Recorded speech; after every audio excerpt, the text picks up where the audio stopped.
Don't turn that volume up too loud. Hopefully I don't have a web browser open with my channel on it. I do. Don't turn that volume up too loud. I might have more than one browser open. Hopefully I don't have a web browser open with my channel on it. I do. Don't turn that volume up too loud. I might have more than one browser open. Hopefully I don't have a web browser open with my channel on it. I do. Well, now you're going to get to see all my research. Don't turn that volume up. Here it is. It's gone. Don't look. You might see Paris. Okay, this is better. Hey, the elf is here from Hungary. Gaming Ages is here from South Carolina. How you doing, guys? Thanks for coming. And make sure you give me a like on that. It'll definitely help get some things going on here. So how many of you guys have actually played Ostriv or Ostriv? I don't even know if I'm saying it right. It's made by a Ukrainian developer. I forget what it even means. I used to know, but I've been playing this game for a while. Actually, I'm going to let it go here. Whoops, I clicked on pavement. Let me make it move, make it wiggle, like B-Ball Joe said last week. We might even see a Discord window. Yeah, there's a Discord window out there somewhere. You're not getting any of my passwords though. So Ostriv, I don't know. If I had to guess, I'd say Ostriv. That's what I used to call it, but then I've heard other people call it Ostriv. And I'm not sure which one is correct. I'm thinking Ostriv sounds awfully English pronunciation style or American pronunciation style. And Ostriv sounds a little bit more like what I would expect a Ukrainian to say. I don't even remember what that means, but somebody might speak a little Ukrainian or something close to it that might be able to tell us. The elf has played it before. I know you got me turned on to this, as well as Workers and Resources Soviet Republic. Thank you for both of those, by the way. I have enjoyed them thoroughly. Great. Gaming Ages says I haven't played it, but I'm interested to see what it's about. Yes. It's actually really cool because it is a simpler city builder for a simpler time. And it's really nice to escape sometimes to the past where your animals and your cart, well, actually, that's not really your cart. You kind of share them with the rest of the community. Where your animals are the thing you think about when you're not playing this game. It's kind of weird. when I walk away from City Skylines, I'm like, oh, I could run that road here, and I could have this neighborhood, and oh, yeah, and what am I going to do about the traffic? Oh, the traffic. I don't have any of those thoughts here. Instead, I'm thinking, oh, man, I got to make sure I get my crops rotated, and I gotta check on my pigs and my cows and all the horses. So it's a very different kind of game. And I usually honestly play it at a way higher speed than this, but it's just kind of fun. I'll just show you around a little bit. Hopefully things will run smoothly. I'm running at 4K. The controls are a little different. I've got the UI set so that it should be at least a little easier to see, even it's scaled down to 1080p like I have it here, just because of bandwidth considerations. But this is a city of, well, it's a village really of 645. But it has row houses. It has a square. That is there because there's, I don't know if there's a bug in the game or they just haven't noticed that it does this. But you'll see what the significance of that is when I start a game and start playing it. But it has all the things that I thought, man, it'd be really great if this was in City Skylines. It has a lot of those things. These row houses are super duper cool the way they're laid out. As you can see, they're not regular shaped. Like this one is sort of almost wedge shaped, and it's a corner unit right there.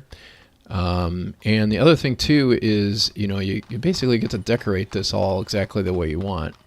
Like these streets, let me show you another neighborhood over here. I don't have these streets over here paved, and I kind of have a well in the middle of that street, which is kind of weird. But oh, and they're taking the cows out. See, it's springtime, it's March, and so the farms are starting to plant, the hop yards are starting to plant, and the ladies are taking the cattle through the carts. I guess I never noticed that because I wasn't looking at it at a time like this. But they're taking the cows out to pasture. They'll be taking the sheep out. You can actually see that woman right there is carrying buckets from the dock right there where she just loaded them up. And where is she headed? It looks like she's probably going to take care of the sheep. And here comes more cows going to another pasture. You see that a lot here in the springtime. Some point they'll see them. Yeah, see, that's a sheep barn right there, sheep farm. And I got another one right here. And over here, they're planting hops so we can have some beer in a few months. Over here, we will find people planting. Yeah, there's a guy, he's plowing. He's got a couple oxen. Oh, no, that's not a guy, that's a girl. Well, what do you know? I didn't know that that the girls would do that too, but I guess it makes sense. But she is guiding the oxen around as they plow that field. And you'll actually see planters come out and plant these fields. Be good for another. Yeah, actually, they're showing up now probably to go start planting. They might start plowing another field though too. Yeah, right here, there's another plow going, and it's another lady. Very many industrious women in this game. Yeah, here's another farm, and they've got a plow going on. Cows are out to pasture. They send the bulls out too. And yes, you can breed animals. That's pretty cool. You can, yeah, there goes some more cows. There's the pigs. And all their pig noises. I hope everybody can hear everything. Oh, Liscosity is here from DC. Glad to have you, Liscosity. Thanks so much, and thanks for supporting the channel. She is one of my philanthropist Patreon members, and I appreciate her a great deal, along with Chris Cullen, who is another philanthropist Patreon supporter. So yeah, this is a really cool game. I mean, you get to pave the roads. They just added some of this stuff. It's in alpha. There's a lot of features they keep adding. Here's how people used to move things around. One of the things you'll notice, this is an 18th century city builder. You're basically starting like, I think like the 1720s or 17 teens, somewhere in there. So roughly about 300 years ago, I think that is.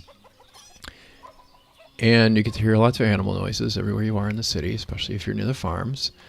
But, you know, you'll notice there's not a lot of clop, clop, clop.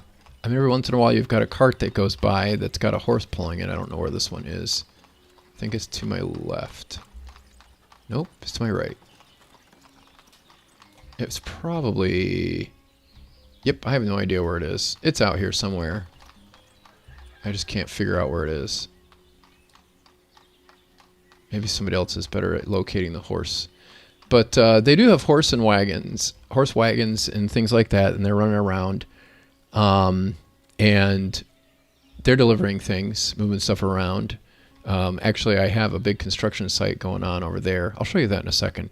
And then we'll switch over to actually show you how the game starts, because this is really, really an advanced town. This is at least 30 years, I want to say, maybe 40 years even into the game. And it really... I like what you said there, Gaming Ages, how I like the actual plowing animations. It's very immersive.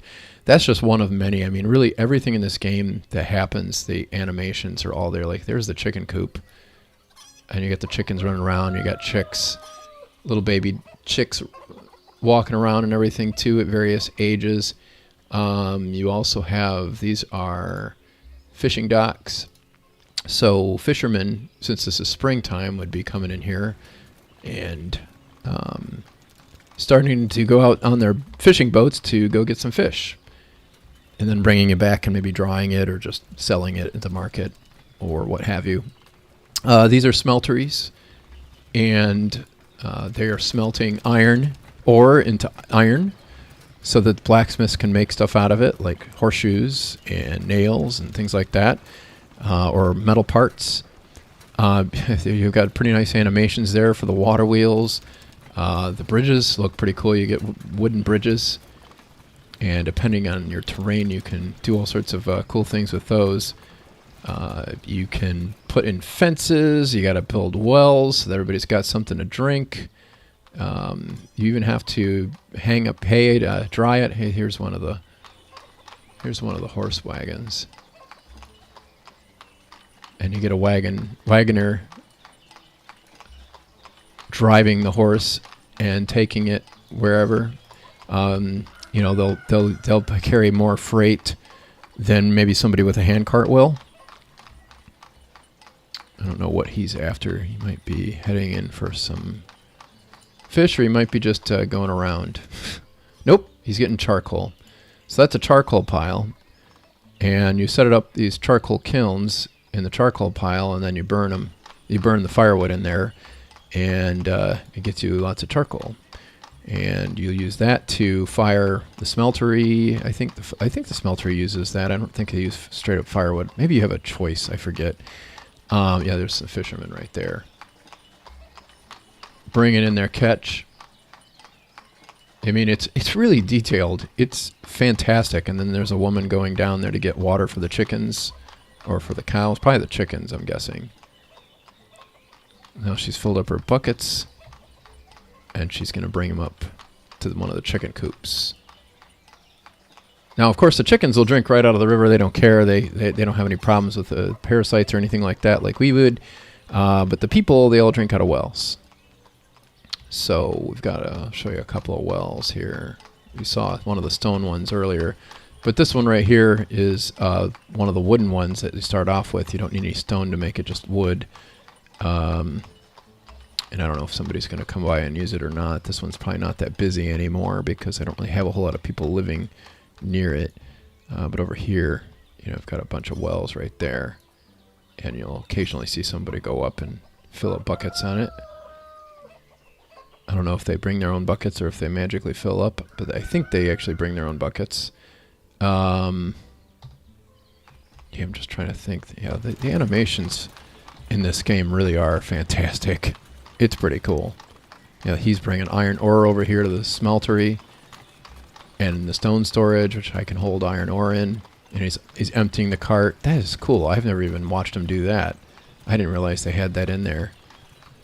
So it's really detailed. I mean, it's all agent-based simulation, just like City Skylines, just like Workers and Resources Soviet Republic, except nobody teleports ever in this game. You'll even see them go out and take a rest break. I'll take you to the center of town and I'll show you that. But they'll be hanging out here and they'll just be taking a rest break outside. Oh, he's unemployed, so he's just hanging out. I don't think I have a lot of unemployment in this town. This one's taking rest. And where do they work? I wonder. Oh, 82 years old. Wow, that's an older lady right there. So, yeah, I mean, people are born, people die. I mean, there's a cemetery over here that is getting full, actually, now that I look at it. It's actually kind of hard to believe because I really had a lot of grave sites in this cemetery, and I'm going to run out here soon. The other thing that's cool is the trees flower. These are fruit trees. I forget what kind of trees these are. Let me see. Cherry tree. It's a cherry tree. So I've got cherry trees, and they're all in bloom since it's March. And eventually the leaves will pop on these. I think these are maples. Yep, maples. There's a few other tree varieties in the game. Pines. Oh, I know what kinds of trees these are, and it's not coming to me. Maybe I can. I got a maple tree there. Where is the? Let me see if I can get this one. Cottonwood. Okay, these are called cottonwoods. Workers and Resources Soviet Republic has similar trees, but I don't think they're cottonwoods. And in America, we don't really have cottonwoods, not that I'm aware of, that look quite like that. Let's check the chat here. How intensive is it on your PC being an alpha build? Honestly, it runs really smoothly, especially early game. And honestly, it takes a long time to get up to this. I probably have like 180 hours or so in this game right now. It's very playable. Honestly, it's got a lot of replay value too, because this is my second or third city there. I've never really built a really gigantically massive one like some people have. There's some YouTubers out there who have actually built huge cities, like a couple thousand people. A lot of things in this game don't scale super well. The row houses really help at scaling your population, because the houses that you start off with actually are more like this. And what's kind of cool about this too is that these people here, they're keeping bees, so they're gonna have some honey. But people plant their own gardens and everything. I'm trying to get out of this. They will, pick apples and cherries and apricots, and sometimes you can actually put those on the market. You can buy them from people, because that's another thing that's a little different about this game. Like Workers and Resources Soviet Republic, you kind of manage a lot of the economy. You can micromanage a lot of things, but a lot of it's more automatic. Like, you're not setting up lines or anything like that. You basically are like, okay, let these people use, I'll give you an example right here. You can configure who can work, but you don't necessarily, tell everybody where they have to work. So right here, I have, this is how this is supplied. I can supply by worker, but I haven't set it so that laborers, you have two kinds of workers. You got regular workers and you've got part-time laborers. And the laborers are like basically temps. They do their thing and then they're done. People can get regular jobs and just become a worker, like this lady here. I don't know how long she's been working at the cowshed, but that's where she is. She's 68 years old. She's not super educated, but she's got great clothes, great warm clothes for the winter, and good quality shoes. She's out there milking cows, and she loves the way the sunshine dances on the water. So you see lots of interesting things. Everybody will have a little quote underneath, like this guy right here says, "I don't know what to say." Yep, he's 20 years old, man of few words. This guy doesn't have anything to say. Or actually, I think that the lady, I am obviously not used to these names. That's another lady. She says, "Good afternoon." It is afternoon here. There's another lady. She doesn't have anything to say. This man says hello.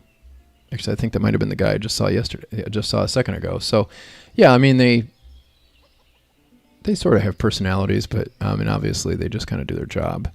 But anyway, you can configure that. You can also configure higher options. Like here, I only have it set so that they're working in January, February, April, May, June, July, and December with 4 workers.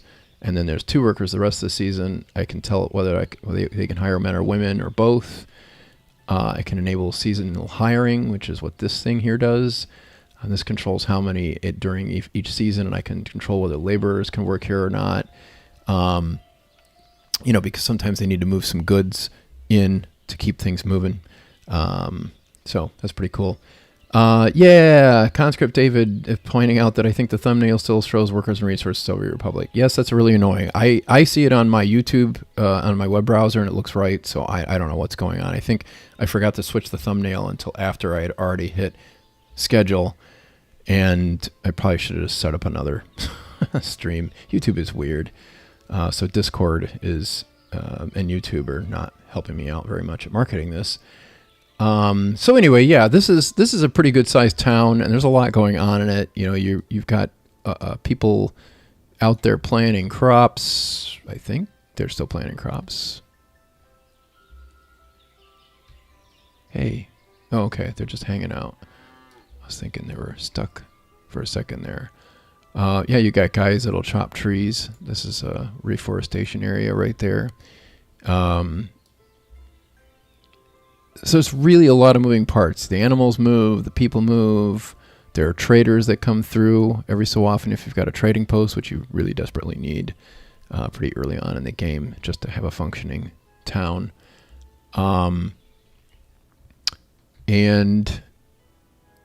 Yeah, and I don't know. It moves pretty smoothly on my PC. I've got my hardware listed in the description if you're interested in looking at that. Yeah, they've got these are windmills for grinding wheat into flour. Apparently this one is missing. Oh no, something behind it is missing something. Yeah, they don't have enough lime. Oh, they don't have lime. Oh, I probably need to buy some lime. I'll have to trade for it because I don't have a way to really make it myself in this town. Yeah, it's not always perfect either, though. I mean, sometimes, people will walk through fences and stuff like that. For the most part, they honor the fences pretty well. Like that guy's going to go through one too. But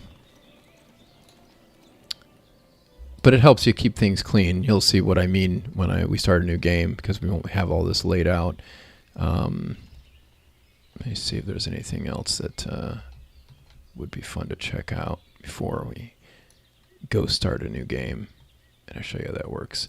Oh yeah, construction is another thing that's kind of part of this game, but you don't need like mechanisms and stuff like Workers and Resources Soviet Republic. I didn't get into that last week, but that is a really big part of that game is construction. This one has construction too, but it's a little different. You don't actually see them laying each brick, but you do see them laying the bricks and whatnot.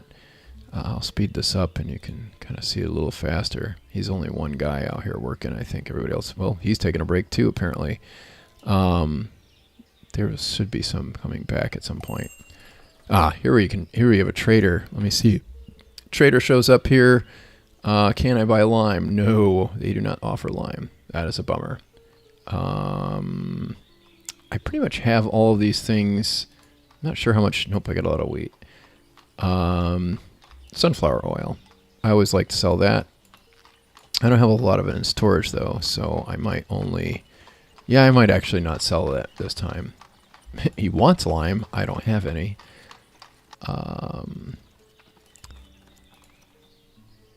Horseshoes. I do have horseshoes. I'm making those like they're going out of style, and they're really, really pricey at 50 cents a unit. Probably have some iron. I could sell that because I've got a lot. I've got almost unlimited iron ore. Whoops. Some of this is a little tedious still, but it's not too bad. You don't have to do a ton of trading, just enough to keep you things afloat. Like I've almost got 4,000 in gold right there. Probably not going to sell anything. Oh, metal parts. No, I'm not going to sell that. We'll just go with that. We can watch these guys build this row house right here, and I'll check the chat. Let's see here. I'm really glad that I can go to another window and it doesn't stop. Oh yeah, and then people get sick. Like Victor here has the flu. That's another thing I'll show you in a second here. Which game is this? This is Ostriv, however you say it. Norman. Oh, Noman. Viscosity, I would love for one of these games not to default to Europe.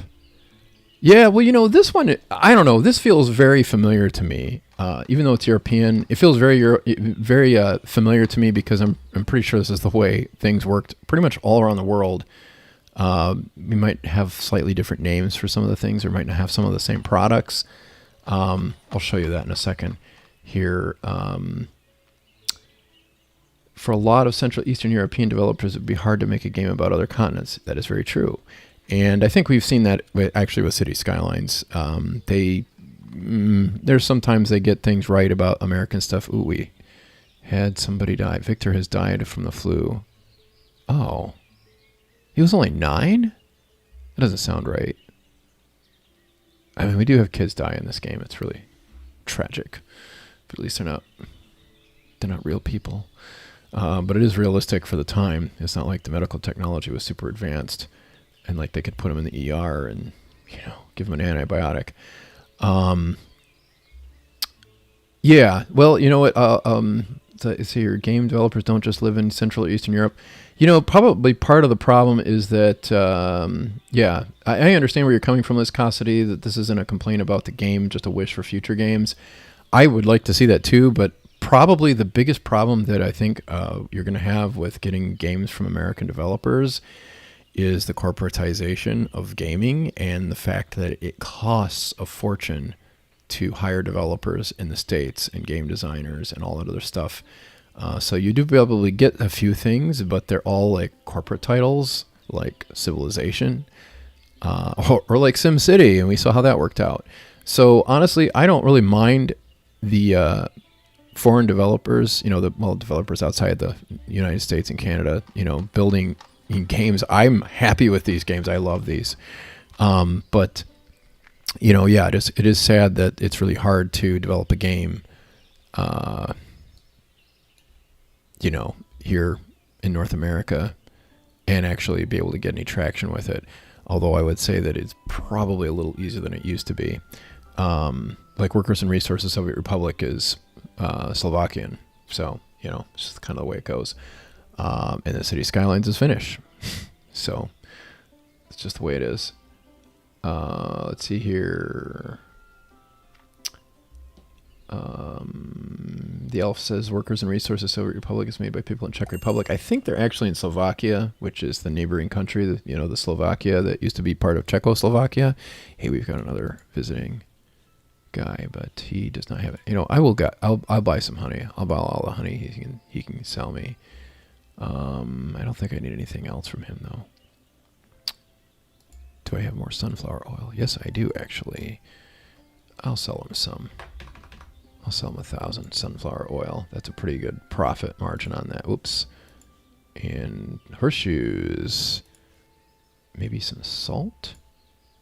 I do have a lot of salt, but I don't have it in export stock. Iron. Not going to do that yet. Yeah, we'll do that. Move back to the chat. It says the game is developed by a few guys from Ukraine. Yes, that is true. And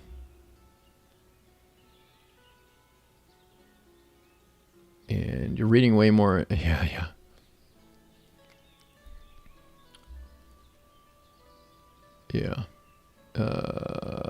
Conscript David. Oh, hey, isn't that game where you build? I don't know. This game's bringing back to my childhood playing the Ukraine campaign and Cossacks European wars. Yeah. Well, I'd imagine it probably looks a lot like some places might have even looked in the not too recent past. Like over here, these are apple orchards. 20-year-old apple orchard. Oh, hey, Barvin Covey might have lime. Ooh, they do. I'm buying all of it. That's going to cost me a lot of money, but it's worth it. I'll use it eventually. Oh, man, they have Horilka, too. I got to keep people boozed up. Yes, drinking is a thing in this. Oh, they have glaze? Oh, yeah, they just added pottery to this game. I haven't played this since they just did an update like... Man, I think it might have been last week. It might have been this week. I think it was last week they just did an update. And they added pottery and stuff like that to it. You can actually see these fields starting to change as everything grows.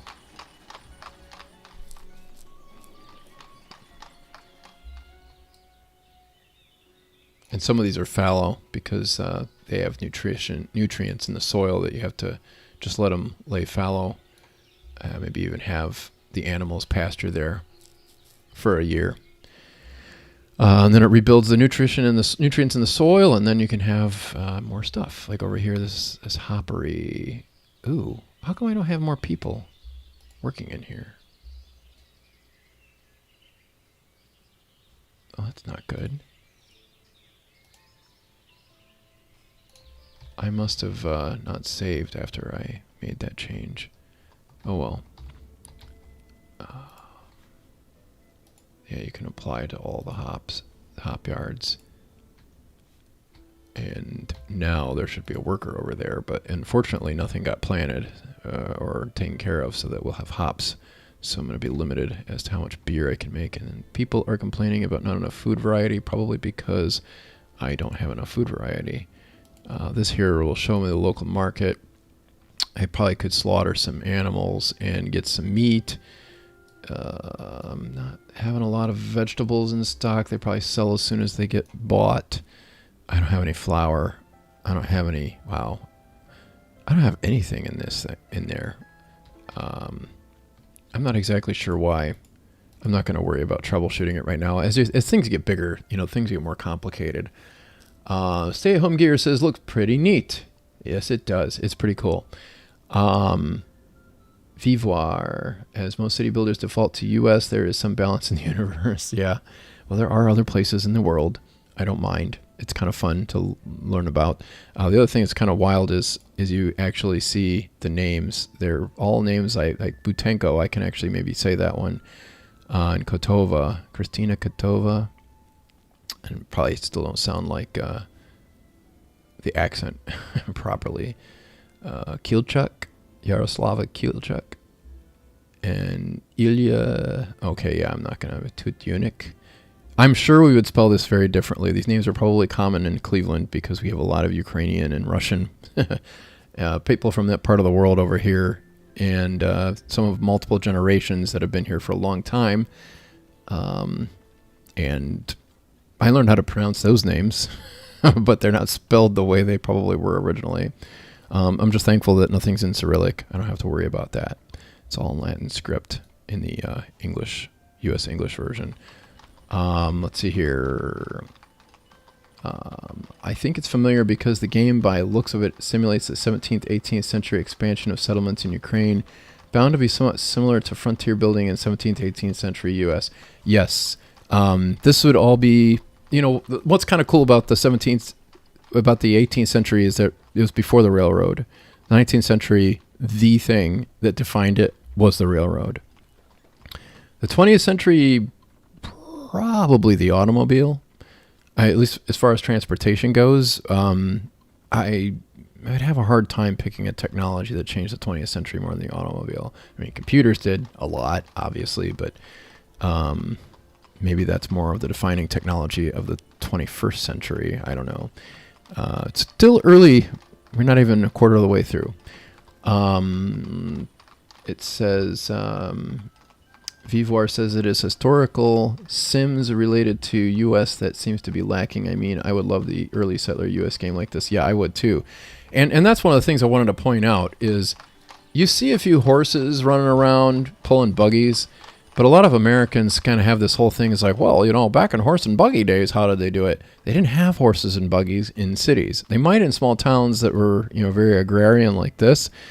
But like Cleveland, you see old pictures of Cleveland from the 19th century before the automobile, and trains were running and all. But there's some pictures of Cleveland that do not have even much in the way of railroad infrastructure going on, and you don't see horses anywhere.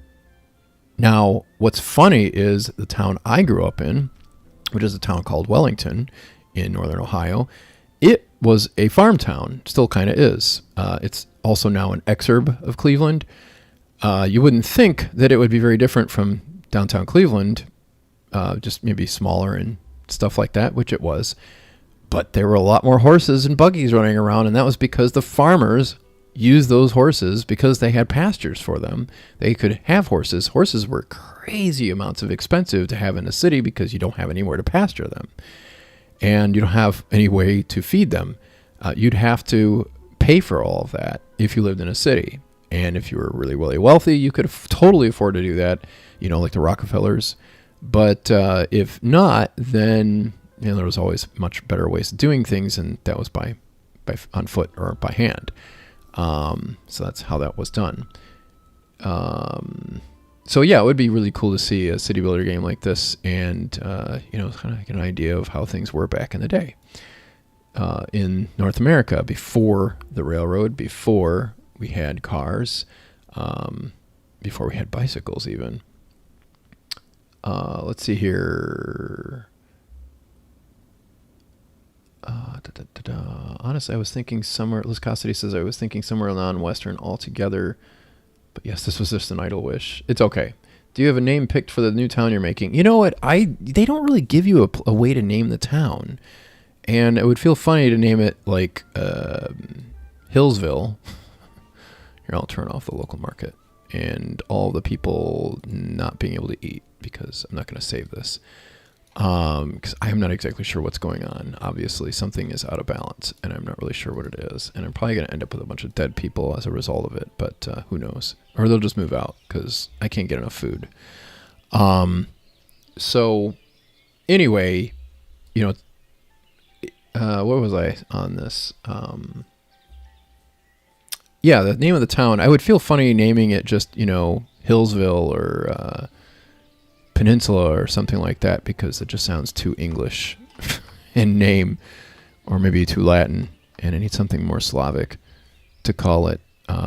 Actually, I started doing that in Workers' Resources Soviet Republic. I mean, the game is, you know, made by Slovakian developers, and I started looking up in Google Translate some Slovak words for things like station or oil field or whatever, and I'm like, hey, that's actually that sounds cool to me. I mean, it's going to sound really basic to somebody who speaks Slovak, but yeah, it kind of gives it a cool feel, and I would feel really weird with everybody having a Ukrainian or whatever, you know, Slavic name, you know, naming it anything that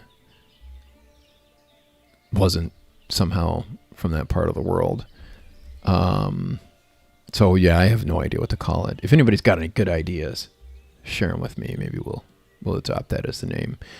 Conscript David says Cossacks European Wars was an RTS made by the developers of Stalker. The architecture of the Ukrainian faction there and the building style here are very similar for obvious reasons. Yeah, that makes sense. Vivoire, while we focus on building style, I just want to say, oh, City Planner plays, dropping a $5 super sticker. Thank you, Phil. Glad to see you in the chat. Everybody say hi to City Planner. He has been a graceful supporter of the channel for a long, long time. I remember when his channel was smaller than mine. It's kind of weird. We were talking about this earlier about me watching his first video, which was, of course, Bluffside Crossing, episode 1, and I'm watching, I'm like, what is he doing? Little did I know, his channel would have, like, I don't know, 20 times more subscribers than mine one day. Hey, you've earned it, Phil. You do a great job. Always lurking. Thanks for being here. Appreciate it. Let's see here. Who else we got here? While we focus on building style, I just want to say water looks awesome. Have not seen such real looking reflections of the natural color palette in a city builder for a long time. Yeah, I gotta say this game really does look good visually.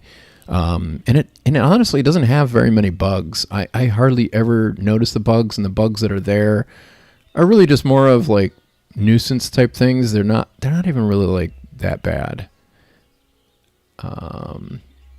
So it really does look good. I mean, I love when they added the pavement and the row houses. They did that at the same time.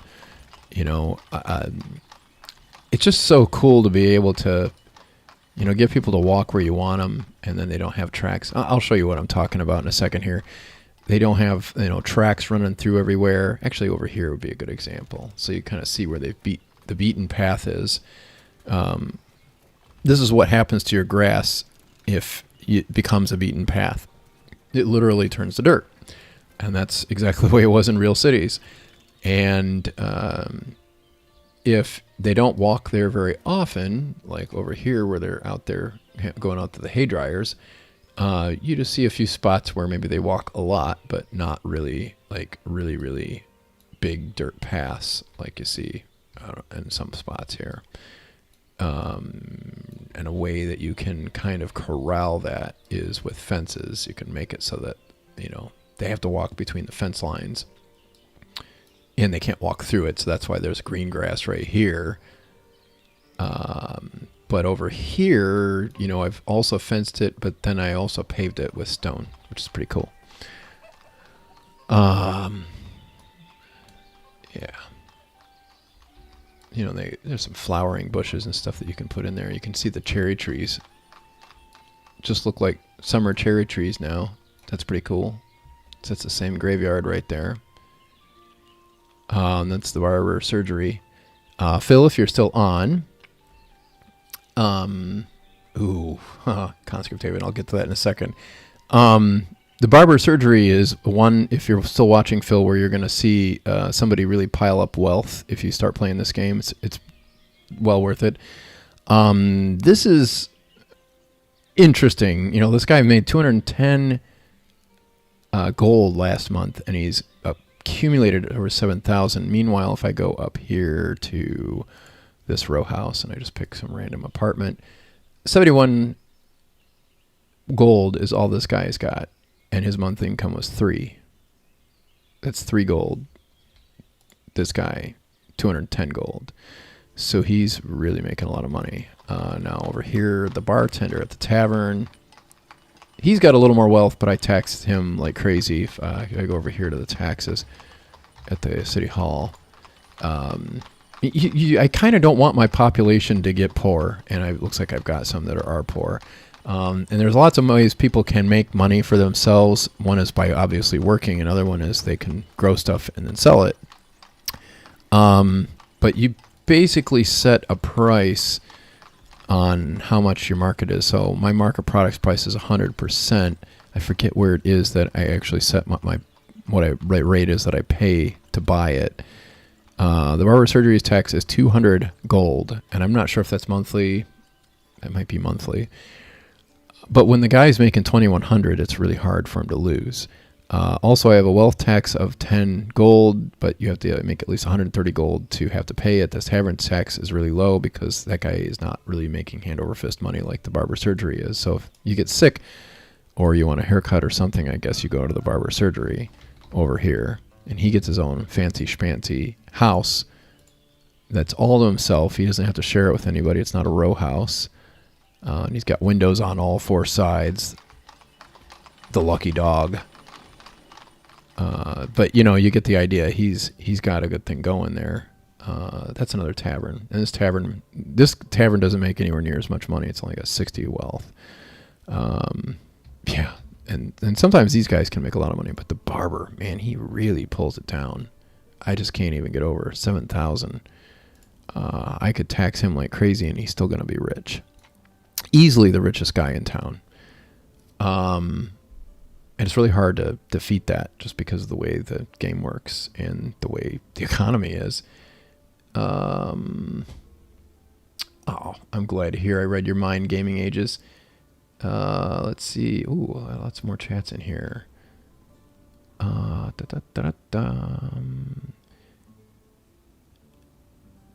guess Anno. See, I've never played Anno, and I really should try it. Conscript David, thanks for pointing that out. Also rivers. People forget constantly how important rivers were for settlements until the last century or so. Yes, they were the original superhighways. Rivers were. That is very true, Conscript David. And City Planner. And everybody's saying hi. The elf says, you don't have it? Thought you might have it. Yep. Phil's going to go buy the game. I think you'll like it, Phil. It's fun. Gringo67, yes, Ostriv is great. Have been playing it for a while and it stays interesting. Yes, it does. And they keep adding more stuff to it. They just added pottery and I forget what else to it. Some other feature. I was just about to ask about Beaten Paths Gaming Ages. You read my mind. Conscript David says, oh man, I'm working on it. Kostrubivka? I mean, I don't know if I can say that. Hawk's Place. What language is that, Conscript David? Let me know. Imran says, have you played Foundation? Great medieval city builder game. No, I have not checked that out either. Whoops. Jim Wanshu. This seems like a much less complex economy than Anno 1800. I just started playing that, and it has a lot of moving parts for my simple mind. This one has a lot of moving parts that you would be surprised. It does a good job of not throwing it all at you at once, though, which I like. City Skylines was actually good at that, and I guess City Skylines 2 is. I guess we'll be able to really judge that better once they actually finish it. But Yeah, City Skylines was good at being balanced, at not throwing too much at you all at once, and I think this game does a really good job with that. The opposite end of the spectrum would be Workers and Resources Soviet Republic, which basically makes you have to do almost everything right away, or at least plan for it, which is a lot of front loading, and I think it's going to make it harder for people to pick that game up and get started with it. I'm going to do my best to try to show a few things to help with that, but we'll see. Let's see here. Elf says the developers might need all support now, both in expense and fans who care about their safety, customers' money. Yeah, being in Ukraine is not really good for your health these days. Ola Gringo 67. I have about 400 hours in it. Recommended, Phil. Wow, yeah, you played it even more than I have. Phil says I'm here.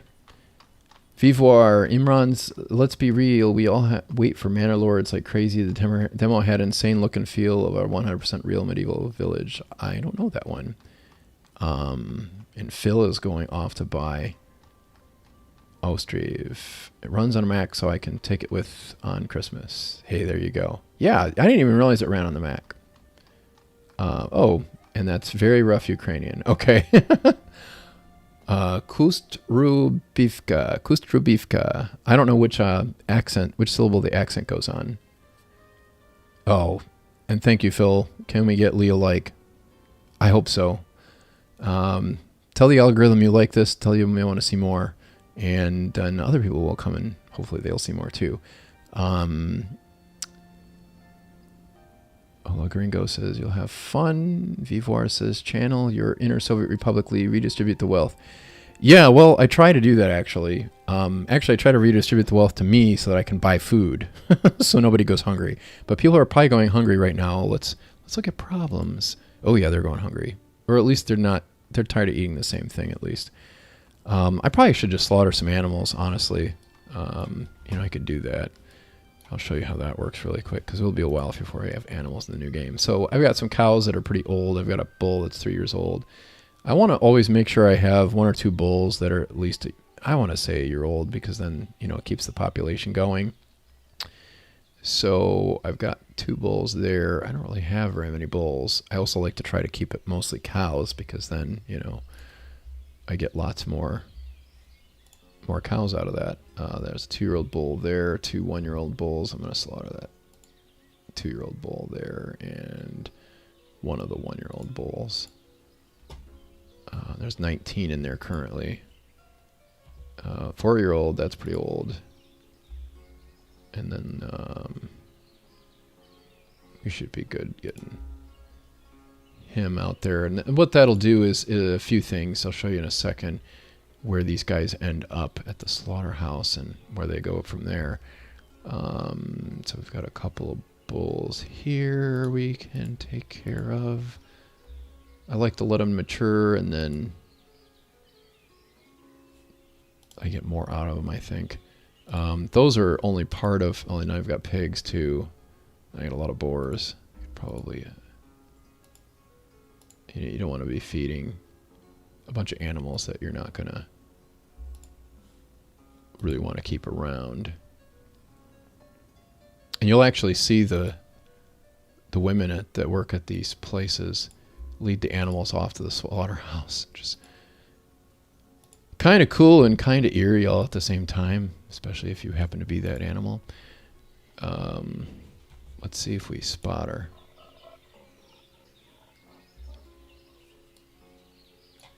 Nope, that's not her. That might be one. Nope, not yet. Now that could be because the slaughterhouse is really busy and backed up. Let's see here. Such games are always, this is Conscript David again. Such games are always so much more interesting when you know the history, though in this case, it's also a bit sad. So many settlements like these would be ruined in the coming centuries in different wars. Yeah, I'm sure that's true. Gaming Ages. I want someone to play High Rise City. It looks interesting also. I've been thinking about checking that one out. That one always has kind of gotten my attention. Hola Gringo says there's a bit of a cheaty way to decrease your spending and thus earn more on your exports. Lower all salaries and rents to about 15 or so. Your village cost base goes down, so export equals dollars. I did that a little bit. It takes a bit of balancing, but it works. Yeah, I've got a ton of money rolling in. Like, honestly, I just bought all of that lime, and I don't really think I've had it hit my pocketbook too hard, unless I've just got it on too slow a speed that I haven't noticed it yet. Actually, I don't see the lime here, so that's a possibility, actually. Imran, you should definitely check out Foundation. Oh, well, they are actually using the waterway. Yes, they do. They're going fishing. These are fishing boats. Okay, so do I see any ladies leading any cattle off? Let's see what this one does. She's on her way somewhere else. Come on, sisters. Come pick up one of those bulls. Nope, they're too busy watering them. Well, anyway, what happens is you'll eventually see one of those ladies who works at the works there going to lead the animal to the slaughterhouse. Oh, so there's no heart to get rid of the pig. Is that because I'm out of carts? Where are my cart sheds? Cart parking here. I probably need another cart parking here, or, you know, with more carts. Because I have that problem over here a lot. There's a lot. This is like the really industrial part of town. This is like where all the industry happens, like a lot of it anyway. So here they're going to slaughter the cows, and you can see that you get raw cow hides. They have salt that they use to process the cow hides into finished cow hides. Where does that go? It goes in one of these storages here. Yeah, this one's where the cow hides would wind up once they're you know, preserved. Oh yeah, that's right. They go to a tannery after they get slaughtered. So the raw cow hides go over here, I think. Oh, no, they're not raw cow hides. They're processed cow hides. Those are processed at the slaughterhouse to make regular cow hides. And then they go over here to the tannery. And the tannery turns cow hides into leather and sheep hides into sheepskin. And the sheepskin and the leather will be used for many things. But over here, I've got a weaver's workshop, which will take broadcloth and sheepskins to make warm. No, these will make broadcloth out of flax, and the tailor's workshop will take sheepskins and broadcloth, which is made from wool, and turn it into warm clothes. And then clothes are made out of flax. Okay, textiles made out, yeah. Broadcloth is made out of wool, and that I think is done over at the fulling mill. Where is this fulling mill? Yeah, it is. So this is where I'm making broadcloth out of wool. So yeah, that all happens, and then there's a shoemaker's workshop where I take leather and I turn it into shoes. Or I take leather in metal parts and turn it into horse tack, saddles and stuff like that. Yeah, now I'm probably getting the lime I ordered at the trading post here. Maybe not. I don't see any lime. Maybe it's gone out already. Anyway, yeah, there's a lot of shipping going on. You know, you set up cart sheds, and those are carters, and you can kind of see where those guys all are and where their carts are. It looks like most of them are here at the shed. But oh, that's another thing too. I was gonna say our surnames all come from this game. You know, you've got cart sheds. Well, in English, we've got a name is very common as Carter. Chances are good that some ancestor ran around with a hand cart all the time.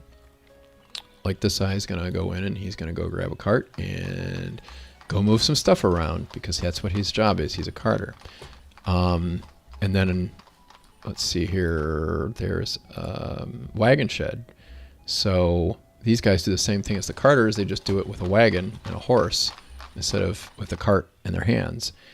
And so these are where you get wagoners. Who knew? And then shoemakers. Well, sometimes you have people that name is literally shoemaker. But also cobbler.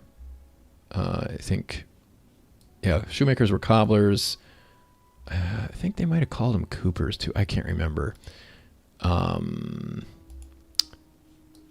and you might have fullers. Well, fulling mill. And brewery, well, you've got brewers. I know there's some others here.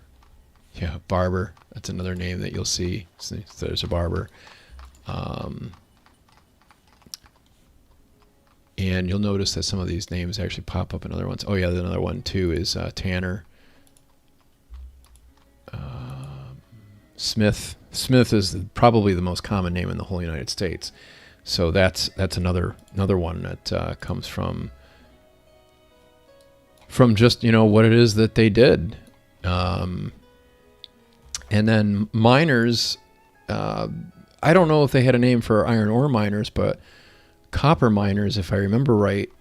No, I'm thinking of coal miners. Coal miners, or the ones that transported coal, were often called colliers. I think I had a grandfather over in England who did that. I think it was around Stoke-on-Trent.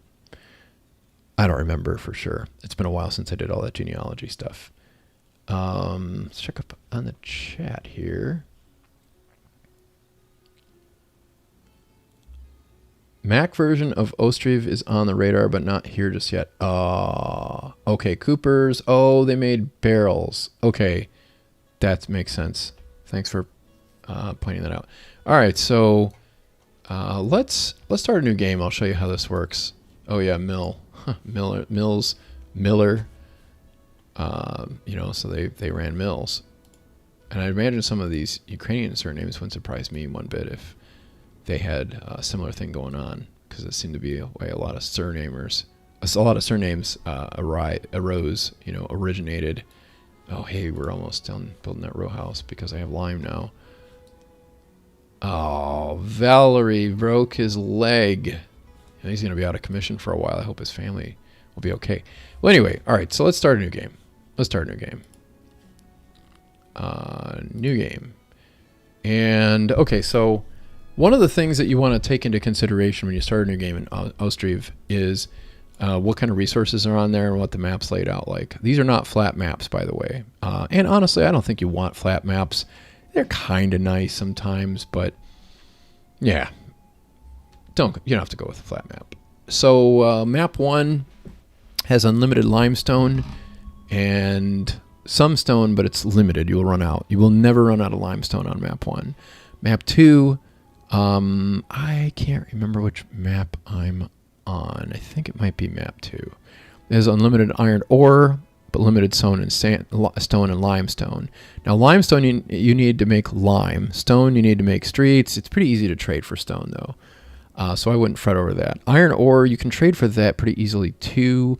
But it is really nice to have that because then you can make all sorts of stuff out of iron and you can trade that, and it's worth a lot of money. It is a long supply chain, though, so it takes a while to set up, and actually need stone to set up iron. Now, some of these other maps... map 3 is gone. Map 4, 6, 7, 8, and 9 all have limited resources. These are the older maps. I don't think they have a whole lot going on. So, unlimited limestone. That's kind of handy, but we will have to trade for iron ore. Why don't I try map 1? Okay, so the game starts you off with basically just a blank map. And I don't think this is the map. Oh, maybe this is the map. I guess I was on map 1.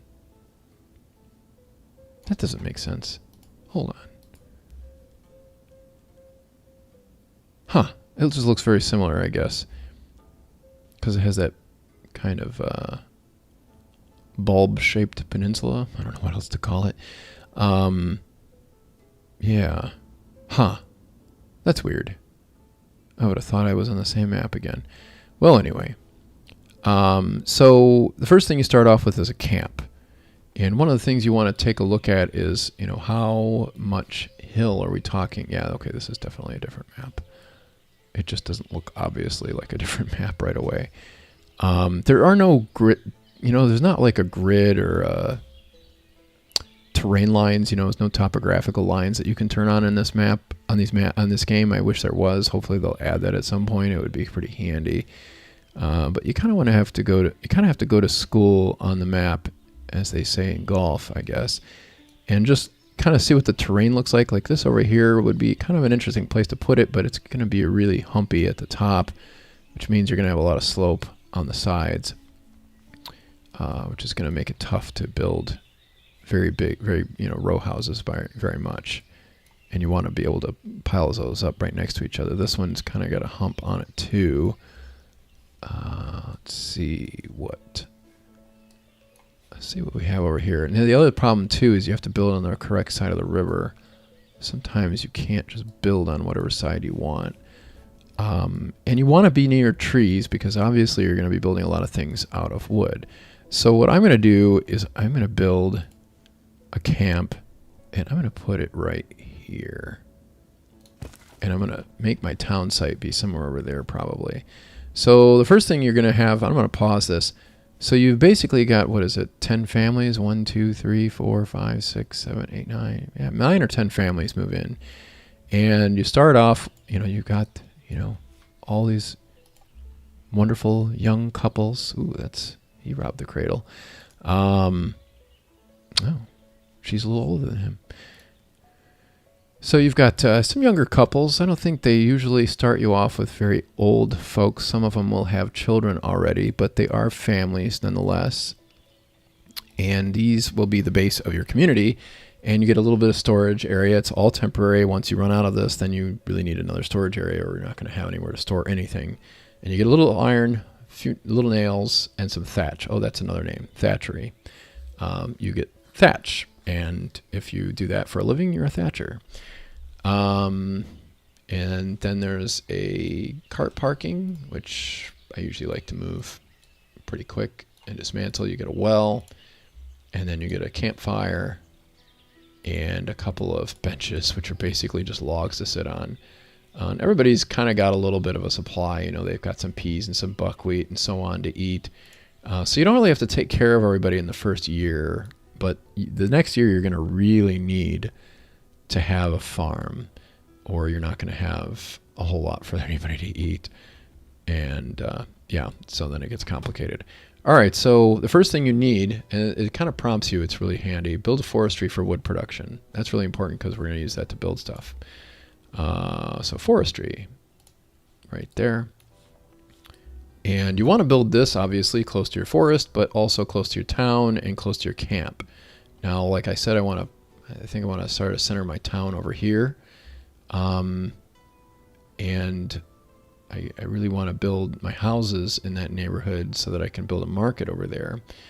And that's how I'll get my goods. So the blue area, the yellow area is something, like if I put this over where there's a tree, it'll actually show an axe showing, hey, I can't build that there. And the blue area is where the people will walk, so that has to be clear. You can't put other buildings or have trees in that area. I don't think you'd have trees in there. I don't know. I've never tried that now that I think about it. The controls are very different from City Skylines, you can't have a tree in the blue area either. Workers and resources has a lot of similarity with City Skylines. There's a little crossover in this game, but it's honestly, it's got much different controls than either City Skylines or Workers and Resources Soviet Republic. So I have to apologize for kind of having fat fingers here, but it does tell you what all the buttons, all the keys and modifiers do. So I only need one of these, so I'm not going to hold shift, and it'll actually plant flags so that you see the outline of the building. It's not a very great prompt from a distance, but if you're building an area, you're kind of zoomed in, then you'll be able to see it. So then I'm gonna let that go, and you'll actually see the guys come over and start building that.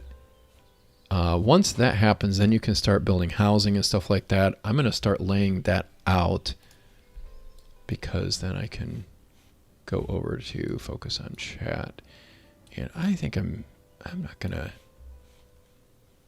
make it too perfect here.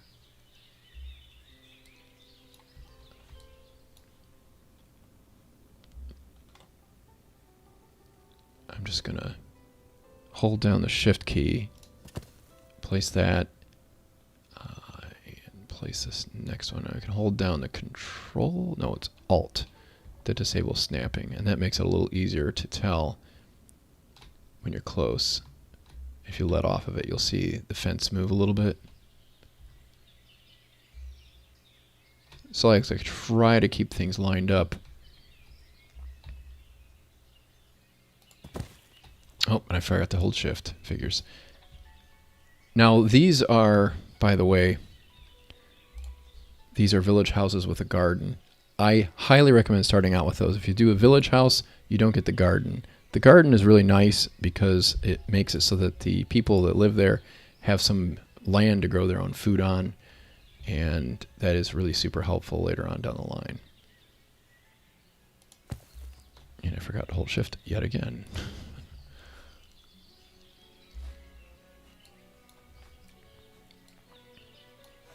Okay, so now I want to rotate this, and I can do that with the T or the R buttons, R keys. And some of this doesn't line up exactly. Hold down Alt and Shift. Get it close. Let off on Alt, hold down Shift. That should be pretty good. Move over here, hold down Shift and Alt. And I've got a forestry. That looks pretty good. All right, so I've got 6 houses laid out here. And I really want them to work on the close one first. So I'm going to move that up. Ah, and there's one other thing. I need a clay pit to dig clay for the houses. So I go to production and clay pit right here. And I want that to be in a pretty good spot. Now, one of the things they changed in a recent alpha was they made it so that you can't just set up clay pits willy-nilly just anywhere like you could when you first started with the game. You actually have to look for green dots and make sure there's enough green dots underneath your clay pit or you can't build one there. Now, you can move these later, which is another thing they made possible in one of the more recent alphas. I'm going to put mine right here on the edge of camp. And as they finish these houses, you'll see these tents get packed up and people will move in one by one. So let's do 10 more. I need to buy I have 9 families in tents, so I need 3 more of these houses. I've got 6 so far laid out. I'm going to just create kind of a city block here, I think. Yes, I'm going with a grid. I don't have to think about it that much though. So we got 1, 2, and I'm going to hit F1, and that will allow me to change the shape of things here. I can actually move this around inside the fence, and that's just going to make sure that it's pretty well lined up, which it is. And then I hit enter, and voila. So I've got all of my 9 things built. I need to move the clay pit up higher in the priority list so that it gets built first. It's just as simple as, left to right is, high to low priority.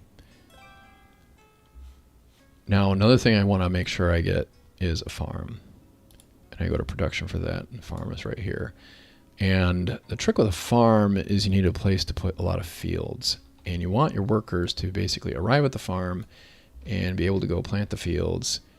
They can't go across the river. They don't swim across. You have to build bridges. You need nails and a lot of wood for that, and we're not going to have it. But you need the farm as soon as you can possibly build it, and hopefully before the next winter ends. So where should we put our farm? That area will be mostly cleared out, but not completely. I think if we put the farm in this neighborhood, it's going to be a little far of a walk. But if we put it over here, it should be pretty good. If I put it right over here, I can just use this whole area. I can eventually clear out all these trees and expand to have more fields there. I could eventually maybe build a bridge and develop that too. So I'm going to put my farm over here. I'm just going to back it right up against everything here. And I only need 1 of these. So that will get in the queue. Another thing I'm going to need pretty quick is a smithy, because I'll be making things out of that little bit of iron I have. And I'll need a carpentry too, so I can make wagons and carts and maintain the carts that I have. Now we talked about putting the town site. The center of town will probably be somewhere around here. We'll let that build though for a while, and you can actually enjoy the animations for this. Oh, and let's see here, which site is going to get built next here.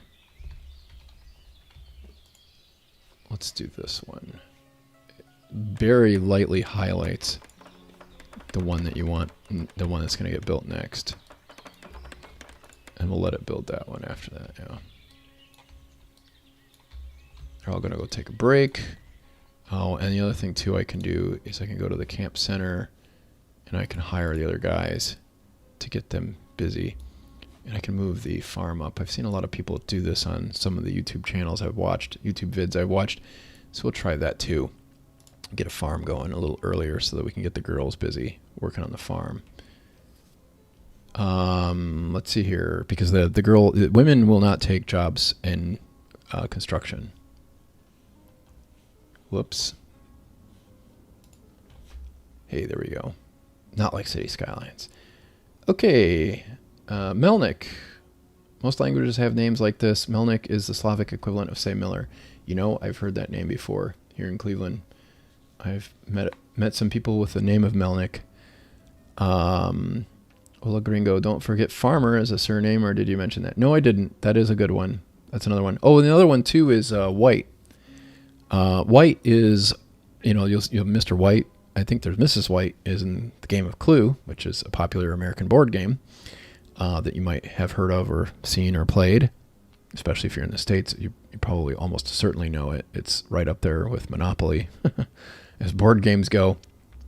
But White is actually a really common name here in the States, and it makes sense because you would have wheat fields, and the German word for white is the same word as wheat, if I'm not mistaken, Weiss. There's lots of homonyms, homophones, whatever you want to say, in German, I think, as well as there is in English. So white is probably somebody who grew wheat or harvested it or threshed it. Let's see here. Ola Gringo says, fun variation. I played the map with a big island and imagined the world outside was full of zombies. So everything, including farmland, had to fit on the island. Zombies can't swim and hate ice. Thanks for sharing that. That's interesting. That's fun. Vivoire. Farmer isn't that much used in many languages, but Miller sure does. Oh, yeah, absolutely. Everything had to be milled. Steel, copper, flour, wheat, all sorts of fun stuff. It shows how much respect / power being a miller gave people that they wanted to immortalize that as a family name. I think it just made it easy because I don't know if it was really that big of a status thing. It's just something that really needed to be done. But, maybe I don't know about that. Ola Gringo says farmer or de boer is a very common name in Dutch. I did not know that. I've seen that name too. But you are right that I don't know many of the other languages where it is a common name. Conscript David, Ukrainian equivalent of copper is all that came from Bondar. Okay. Ola Gringo, German Bauer, I would guess, be another one. Yes, that's a pretty common name here in the States too. We've got a lot of German names. At least here in Cleveland, we do. Some people still have the German accent. The elf says, Ukraine and Hungary both had strong agriculture and somewhat flat terrain with pretty similar sections of rivers. And maybe that's why this game seems so familiar to me. I'm in the Midwest, which is pretty much the breadbasket of the United States, of North America, and especially around the Great Lakes. But, even on the Great Plains to some extent, definitely a lot of agriculture going on from the Appalachians to, from west of the Appalachians all the way into you know, the 100th meridian where it gets too dry and you wind up in Colorado and the Black Hills and different places like that where it really doesn't rain very much. And they mostly just are ranchers. You know, they have a lot of, you know, you'll have some sheep and stuff, but mostly it's cattle. Lots of cattle. Let's see. Conscript David, refarms. Well, it used to be almost everyone was a farmer, so having a farming-based surname wouldn't be useful to differentiate from everyone else. But a small town wouldn't have very well. That is very true. That's a good point. Vivoire, De Boer indeed is very popular. Have work office in Netherlands, and it is full of De Boers. Hardly met a Bauer when working with Germans, though. Maybe it went out of style. I remember my aunt used to live down in Homestead, Florida, and one of the streets we'd take to get to her house was Bauer Drive, and it was spelled just like that. I think sometimes they might throw an R in there. I don't remember. Elf says in the 19th century they started huge projects to make the rivers more suitable for ships. Conscript David, Mizrahi, Middle East, North African Jews have the surname Falak, which is related to farming too. Oh wow, Miller's was a big part of a status thing. Running the mill was a huge part of most communities. Oh, okay. I guess that makes sense. That is kind of where everybody would have to take everything. I guess I just didn't know that. That's interesting. In some cultures, millers were considered misers, exploiters. I'm not surprised. Alex says, hello, Lee. Hello, Alex. Conscript David is going to be right back. All right, so what is going on here? I didn't hire any workers at the stinking, well, that was a mistake. You have to have at least 2 guys working over here. I have way too many not working there. Okay, here we go. Man, I really messed up. This is going to mess me all up because I did not have that much wood. I'm sure I am completely out, which I am. I did not get enough going on here. And I don't know, people are probably going to be complaining about firewood too. This is bad. This is what I get for looking at the chat, you guys. What was I thinking? Well, thanks for sharing all the facts. I did not realize some of that. Always fun to learn new things. I always learn a lot from you guys here in the chats and the comments. If you're just joining the stream, please drop me a like. I would really love that. That would help me immensely with the YouTube algorithm. Let's see if we can see what's going on here. Oh, you know, there's actually some good animations here too with the guys chopping the wood down. What they'll do is they'll go out there and just chop away at a log. Where's one? Come on. Don't take a break. Go chop some wood. Work. Work, I tell you. Okay, he's gathering. Okay, that's just a worker moving some wood around. I need the guys working in here to come back. They're too busy taking a break. Man, do they have a union or something? Nah, I'm just kidding. That wouldn't happen for a while. So, okay, we've got one house moving in, and what you'll see here is one of these guys is going to pack up their tent and move into the house. There's the one. He just packed everything into his cart, and his woman is already there waiting for him. Oh, I love this place. This is so much nicer than our tent. Oh, I can plant a garden. What's her husband's name? Oh, Stepan, this is wonderful. This would be a wonderful place to raise children. And now we're working on our next house, bringing in over the stuff from the clay. Oh, yeah, that's right. They gather the clay, too. That's kind of fun to watch. I don't know if they've already got it all, probably.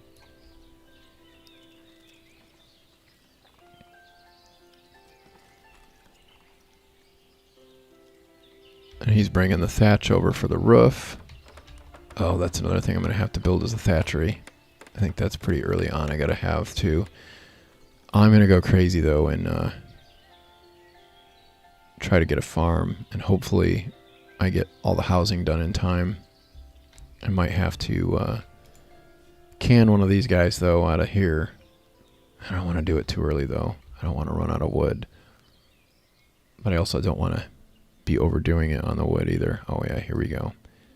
So they'll go out and they'll chop the wood, and then a couple of guys will go out there, and they'll both together. This is why you have to have two guys working in the forestry for it to actually do anything, and they'll bring the log in, and then they can, you know, do things to process the log down into firewood or wood. Yeah, there they go. Chopping down some trees. And they'll come back and bring that in. So this is why you want to have everything close to the forest, because then it's not like they have to go anywhere near as far. That's pretty cool, isn't it?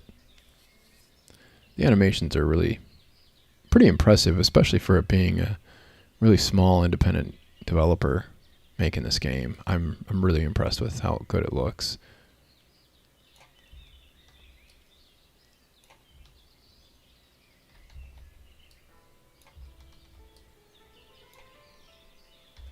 And you'll see them just hanging out, taking a break. Now, another thing you want to keep an eye on with the wells is, and I think, you know, it's got some help in there. It tells you, what kind of consumption you can look at, what's the maximum capacity, and you can restrict the use of the well. As we, like a blacksmith, he's going to use some water. We don't want him to get water from this well, though, because then he might use it all and then there won't be anything to drink, and that would be very bad.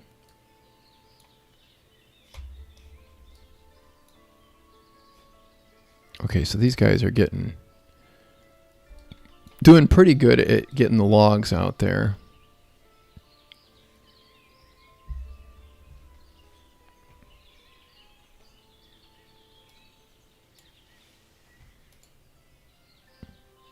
Oh, man, I lost you guys. Sorry. When I change windows, sometimes it doesn't want to work with me on that. So you guys have any questions going on in here? Hit me up. Let me know. Right now we're just trying to get this town built. Make sure we keep all 24 of our population. Otherwise, it's going to be tricky to get workers in here for a while without the farm. That house is getting done pretty quick.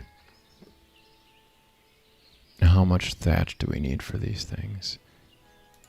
Looks like about 420 thatch. And somebody else is going to tear down their tent.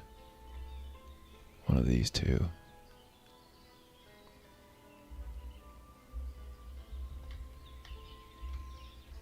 Pack everything up into their cart and take the missus off to their new home.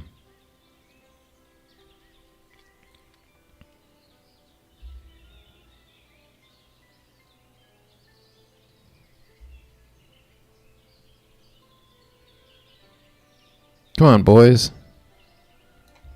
It's move-in day. Maybe they already did it. No, they didn't. Well, they obviously still live there.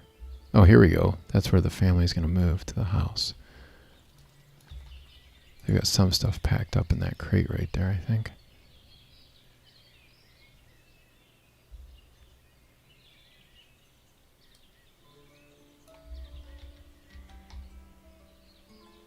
Can even see some of the kids moving around here. Now, education is a thing in this game, but it really doesn't become important until your city gets kind of old, and until it gets big enough. And I mean, it needs to be pretty big. I mean, we only have a population of 24. I think you got to be in the hundreds before you really need to think about education. 1721. Oh, I don't want to. Oh, yeah, that's right. That's what we're doing here.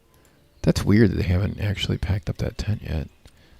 I would have thought that would have been done by now, but maybe they can't get their hands on a cart, or they're too busy at work to move into their house. I don't know. But they are building the farm, which is important. I am probably going to need some thatch in the near future. I'm not going to do that right away, though. But I will need to do it soon enough. Okay, so now thatcheries, if we're going to build a thatchery, we're probably going to want to do it over here. Because this over here, these are reeds. It doesn't really tell you that, but you can kind of tell. Those are reeds. And you want to have the ladies work the thatchery because they can just go out, collect the reeds. They bring it into the thatchery, and then it dries the reeds out. And then it turns into this wonderful roof material that will be used on much of our early architecture. Now, I probably need to can one of these guys and make him a construction worker. Why don't I do that? 5, 6. Oh, I already have a guy who's... No, I don't. The mayor. All right, I'm gonna fire him. And he will become a construction worker over here at the camp center.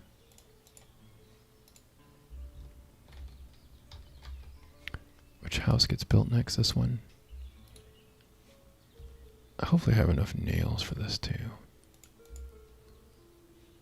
How many nails does one of these houses take? 77. I should be okay on nails. I'll definitely need to get busy over the winter.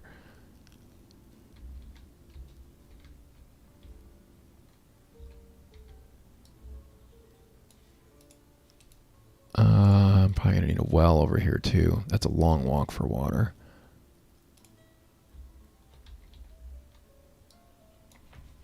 Well, let's pick a spot for our smithy here. Our thatchery. Now, they did add some pollution in this, but I don't really know how exactly it all works. I know that if you set up a charcoal pit, it's going to be trouble if you live near the charcoal pit. Also, smithies don't just need water, they also need firewood, like a lot of it. Actually, they need charcoal, and that is made from firewood. So the first thing I'm going to do here is put in some charcoal piles. Just a couple, maybe. Charcoal is another good export early on in the game. I like to have it available. I would really like it if they'd take that tree. So eventually they'll do that. Ladies are ready to get busy gathering that firewood. So you put, I think it's 10,000 firewood there, and then it turns into this thing, and then it's lit. And then it burns, and then the cover comes off, and then you've got that going on. Now, I don't know if I'll even be able to get a oh man, I hope I'm not out of thatch. Please tell me I'm not out of... Oh, I'm out of thatch. Are you kidding? I need 370 thatch? Well, I better get a thatchery built then. Thatchery, I think the second page, thatchery. Alright, I need that ASAP.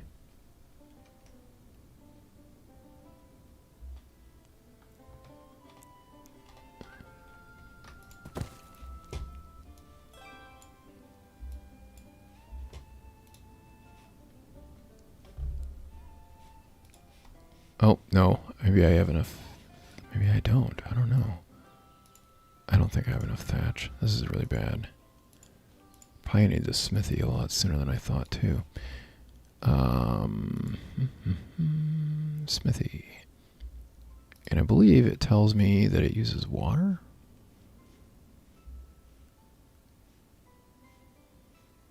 Maybe not. I don't remember.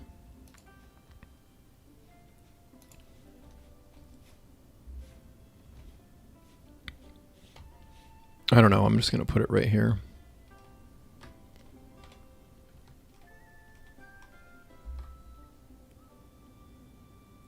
I like to try to keep it a little compact. But I'm probably going to run out of nails here. Thankfully, I only need wood for the thatchery, I think. I don't need any thatch, which would really be awful. While houses are being built, try decorating your settlement.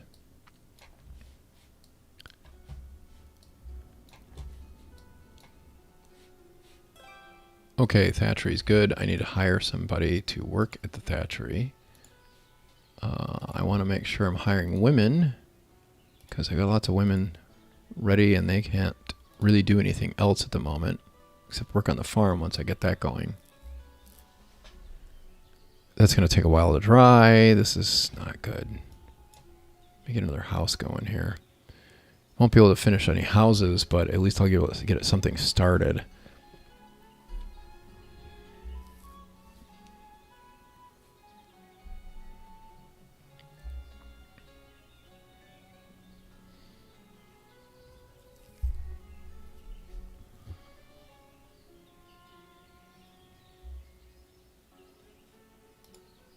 Okay, so it doesn't take super long for them to dry out reeds here. I don't want it going here. Oh, it already did. I want it to go to that farm so I can finish it.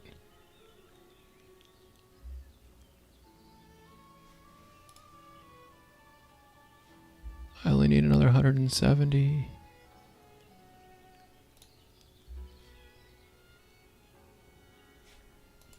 Yeah, I'm gonna hire one more. I'll hire a couple more here. Okay, I almost have enough right there.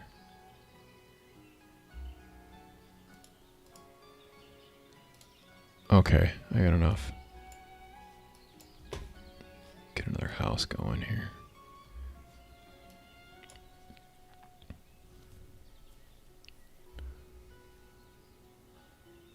Should be able to get that farm done now. I'm really not sure what I'm going to have the girls do until winter is over. The next winter, which hopefully there's still some in town. Okay, good.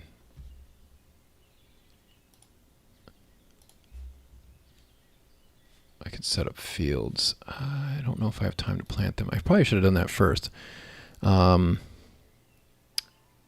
Gringo says, at the beginning of the game, you have just enough thatch to build 9 houses. So if you start with a lumberyard and clay pit, then build 9 houses, a thatchery, and a farm, you can just make that without having to build additional buildings. Probably a smithy before the farm too. Yeah, probably. Probably gonna run out of nails. Let's see where my nail supply is. And I need how many nails for each one of these? I guess it depends. It's about 100 each. 1, 2, 3, 4, 5, 6. I should have enough for that, but I also need another 100 and some. So about 700 nails. I have enough that I can make the smithy. I'll be okay. But I am running out of time. I think I need to get these guys housed before the snow flies. Which reminds me. Yeah, this is going to be bad. I should fire the mayor and make him work.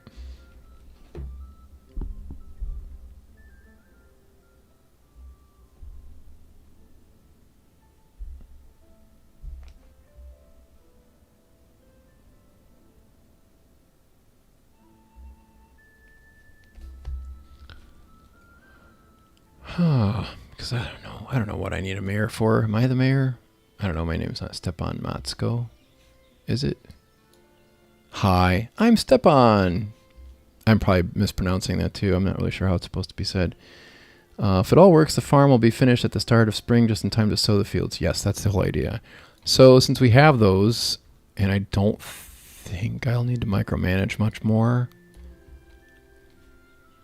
Well, I'm going to micromanage the order of things so we get this done a little faster. Let's get that one. Actually, yeah, we should do it that way.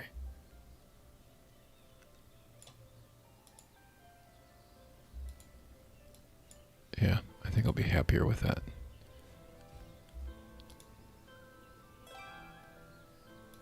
You know, I'm going to move that up and this up. Build it in from the back. So we have 3, but we need to build 5. Oh, we have 4, we need 5 more. Oh, it's almost October. This is very bad. I should have waited on that farm. What was I thinking?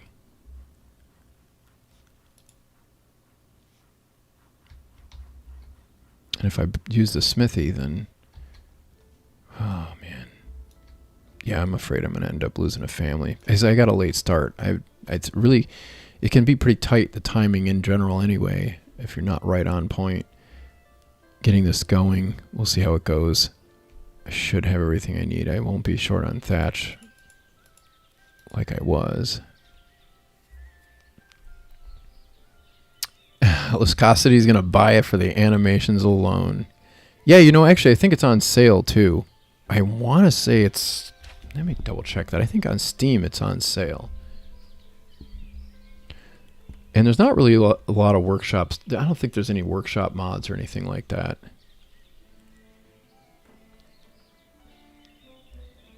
Let's see. Yeah, 10% on Ostriv. Let's see here. Yeah, so 2250 roughly, 2249 right now. And there is a DLC or two. One's the soundtrack, if you like the music, which the music is really good with this game. Then the Ostriv Patron of the Arts, that's basically just a $10 donation to the developer if you'd like. Well, $10, you know, way to support the developer. Not really, I guess it's a donation. You don't really get anything for it, I don't think. No, you know what? Actually, I think you get a building. They do have a building that you add.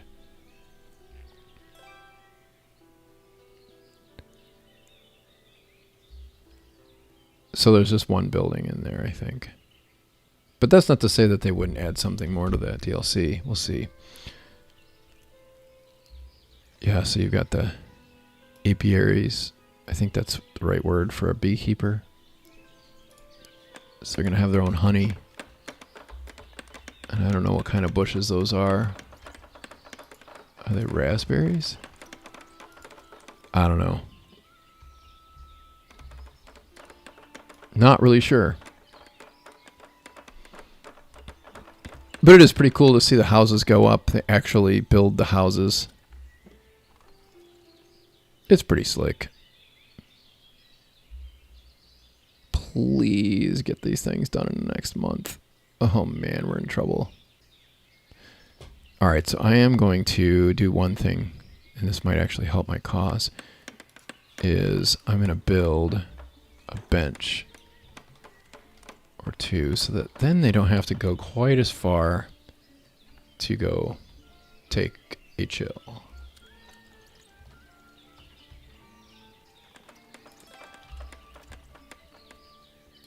And they're already using it. That's gratifying.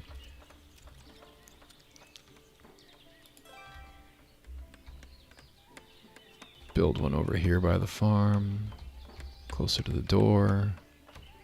Actually, how about right at the door? And since things can get kind of hot over here, we'll throw in a couple of trees. Let's put a maple tree or two here. Now, what's kind of nice for all you detailers out there, if I put this tree here, it grows in small, but you can kind of get an idea of how big it's going to be before you put it in there. I don't know. It's just so you know. So now they'll have someplace shady to sit there. Eventually they will. Those trees take a little while to grow in. Put a maple tree or two over here. Now the forestry has to go plant that. That's the only kind of drawback. But at least they might not run all the way over there to go take a break. That's the hope anyway. I probably should have done that a long time ago. Oh, I'm going to lose at least one family. Probably two, maybe even three. Oh, this is so bad. Hurry up, guys. Get this done, please. And I'm going to build another bench over here.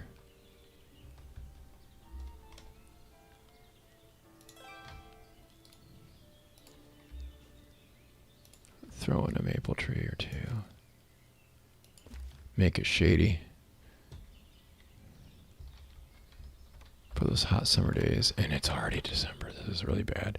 So, yep, 3 families. Oh, I can't believe that. That's such a huge loss. And that's all because I took too long to get going, and then I built this dumb farm. Well, I'll be able to I'll be able to grow crops, but I don't know what else I'll be able to do. Okay, so let's get the field set up here. Oh, and now there's a village house. Now the good thing is this is not like a total loss, but it's going to take me at least till the end of next season, I think, before I can actually get people to move back in. And I'm just going to... Oh, I was afraid of that. So you have to get this line up so it doesn't take with the fence there. Okay, so that's one field. I don't like this field. This is a bad spot. I'll just make some smaller ones. And I want them to be right here. Yeah, I got hanging out just too much there. All right, that's better. This is going to kind of slow me down a lot here. Growing this town up.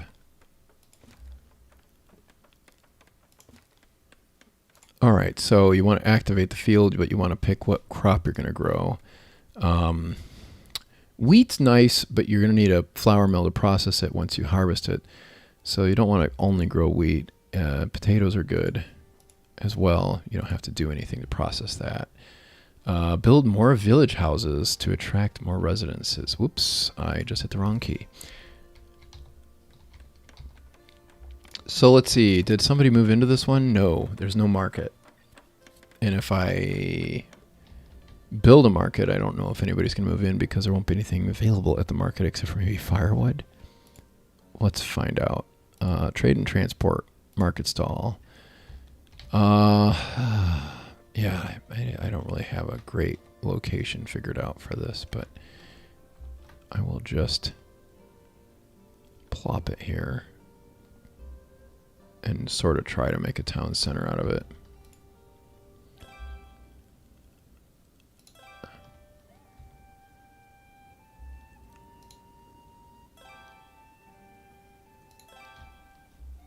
Okay.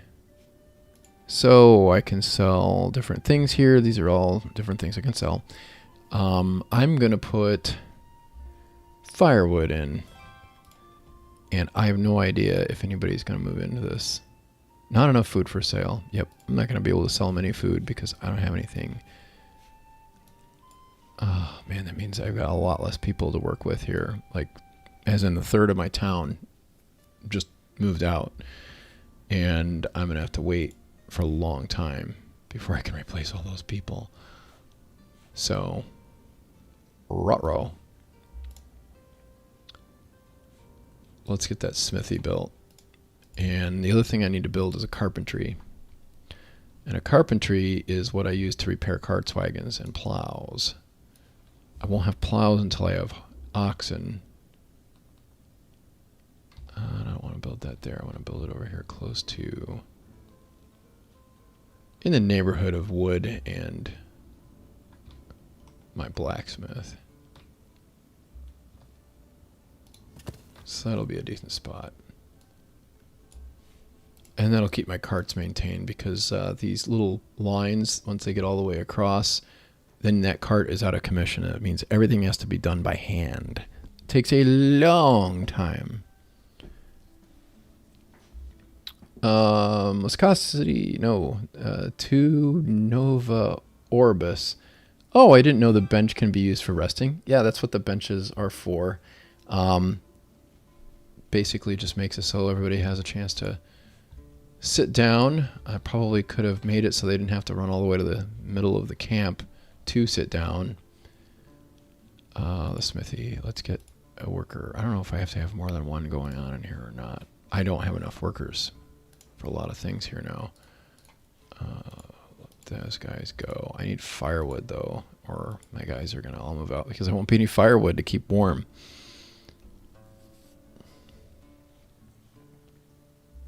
Hopefully, oh, there's not enough iron? There has to be iron. They just haven't gone and gotten any. Yeah, there we go.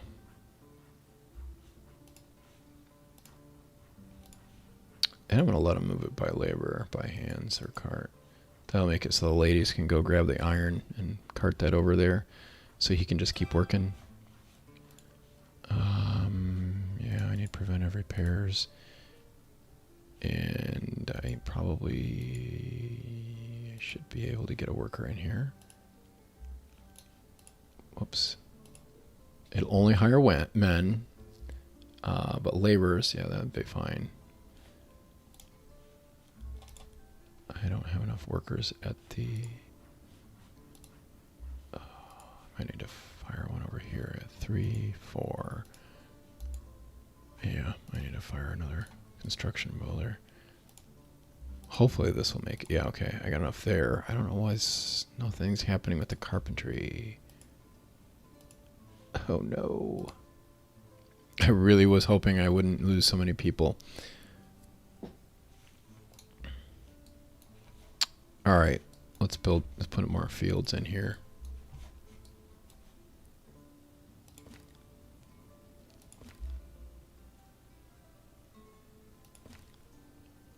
Oh, that's not going to work.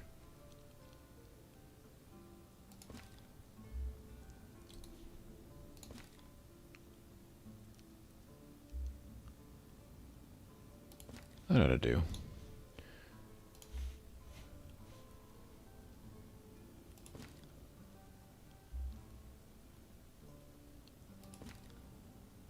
And winter is over. Yay.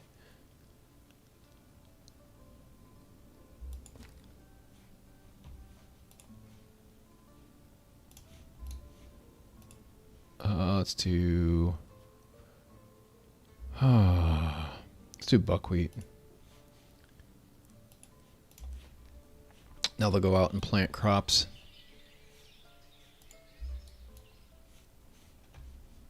I'm gonna put more in there, but I don't know. I don't really have a whole lot going on. I don't need all these thatchers anymore. Actually, I probably don't really need any thatchers. But I could use a worker or so over here. I don't want them hiring men though,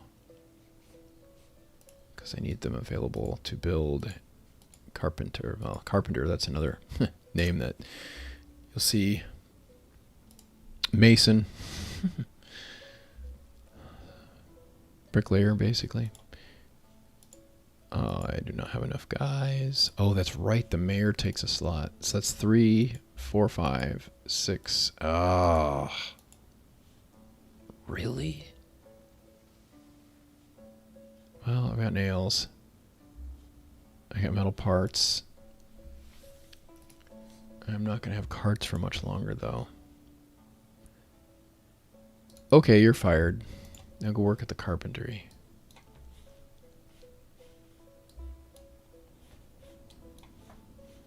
And it looks like they're pretty busy getting things going here. Let me put another field in here.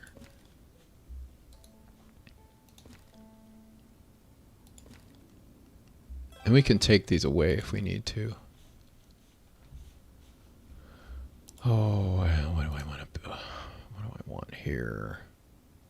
Let's go with some.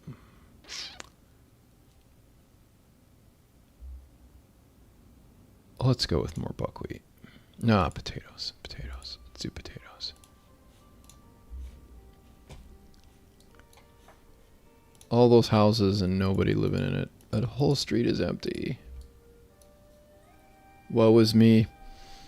Okay, I'm back. What have I missed? Well, I had 3 families move out on me because I didn't get their houses done in time for winter. They said, I am not doing this. This is snow. So now instead of 24 residents, we have 16. Yay.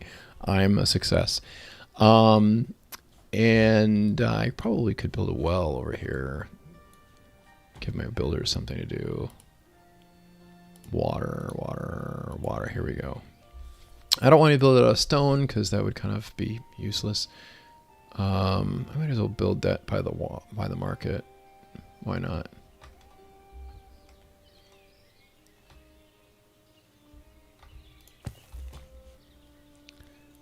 So that will make it so that I can get the water a whole lot closer to town.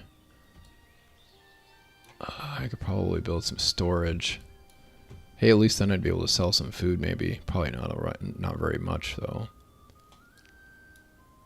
Oh man, temptation, man. I should probably consider building another field. It's going to be a little tricky for them to get to it. Yeah, I'll put it over here, I guess. Yeah, let's do that.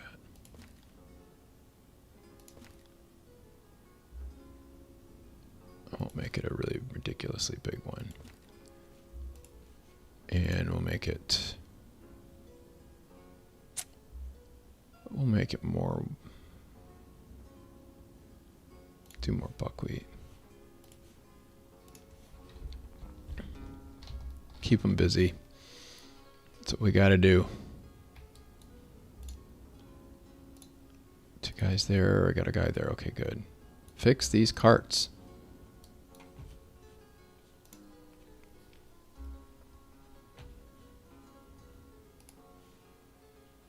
Let's take the worst one. Force repair. Let's do that. At least they'll get one of them worked on. Nothing ordered. It is 2.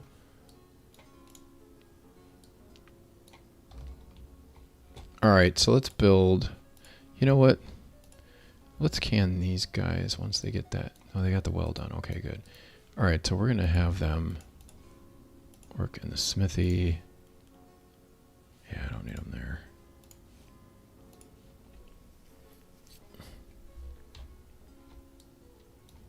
Okay, and I'm going to make that so it's only for citizens, so that if I build anything that uses water, it won't use it.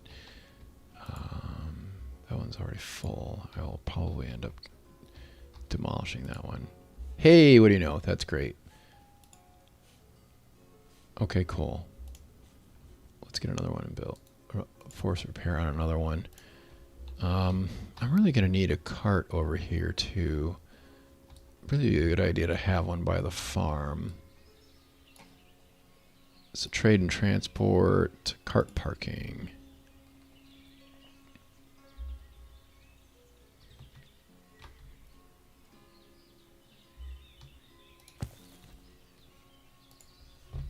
Except nobody's going to be around to build it because I just fired them all. All right, let's get a granary in here too. Now granaries are nice because that will allow a worker there to buy some of the stuff there. Some of the buy food from local townspeople, from local residents as they grow in their garden. I'll just build these back to back right there. Also, I could use a warehouse. That's under trade and transport.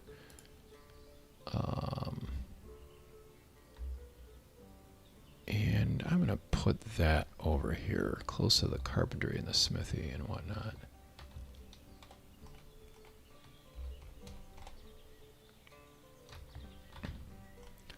So you can keep food.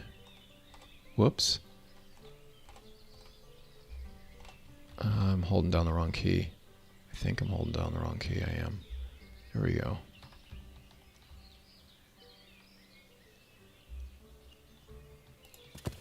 Put a couple of these right here. And it's telling me, you don't have anybody to work here. And you're right, I don't. Let's see how we're doing on nails. We're doing pretty good. Yeah, we're in good shape there. All right, so you're gone and you're hired here. And let's get, what do I need over here? I need cart parking again over here. So they have a cart to move things over in this neighborhood.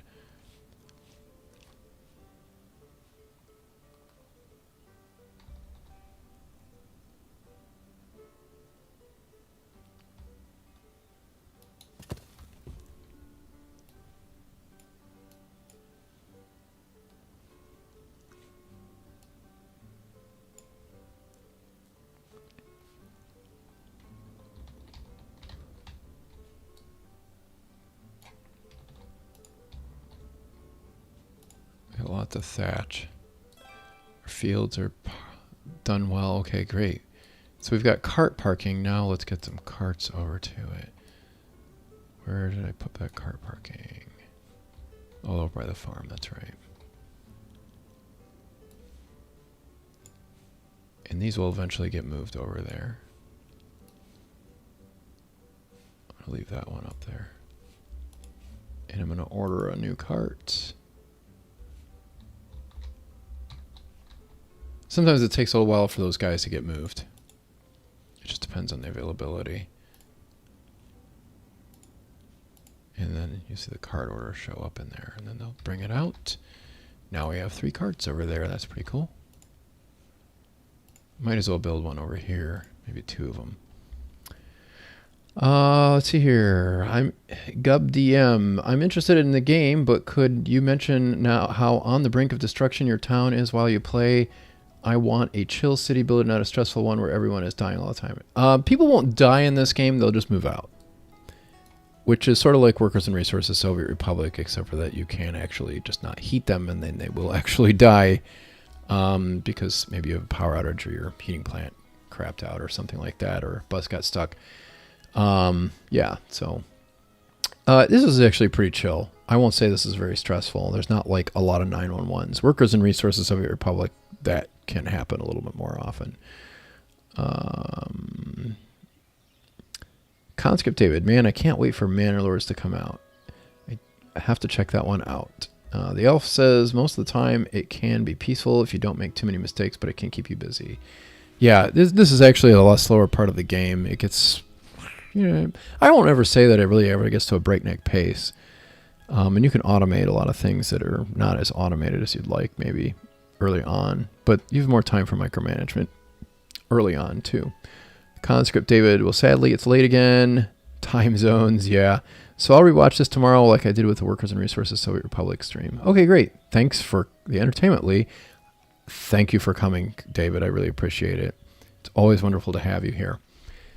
He is a long-time friend of the channel and participated a lot in the Discord as well. We really appreciate having him around. Let's see where we're at now. We've got another cart over there. They're building another cart, I think. Yeah, but we don't have enough metal parts. We should have them soon, though. Looks like. Now once this granary gets built, then maybe we can buy from the local residents. I don't know. Might have to wait till the harvest really to get that out. And you can see there's like 3 different nutrients. It doesn't tell you what, you know, I don't know if that's phosphorus and that's nitrogen or no. It doesn't really tell you anything. It's just these are different nutrients in the soil, red, green, and blue.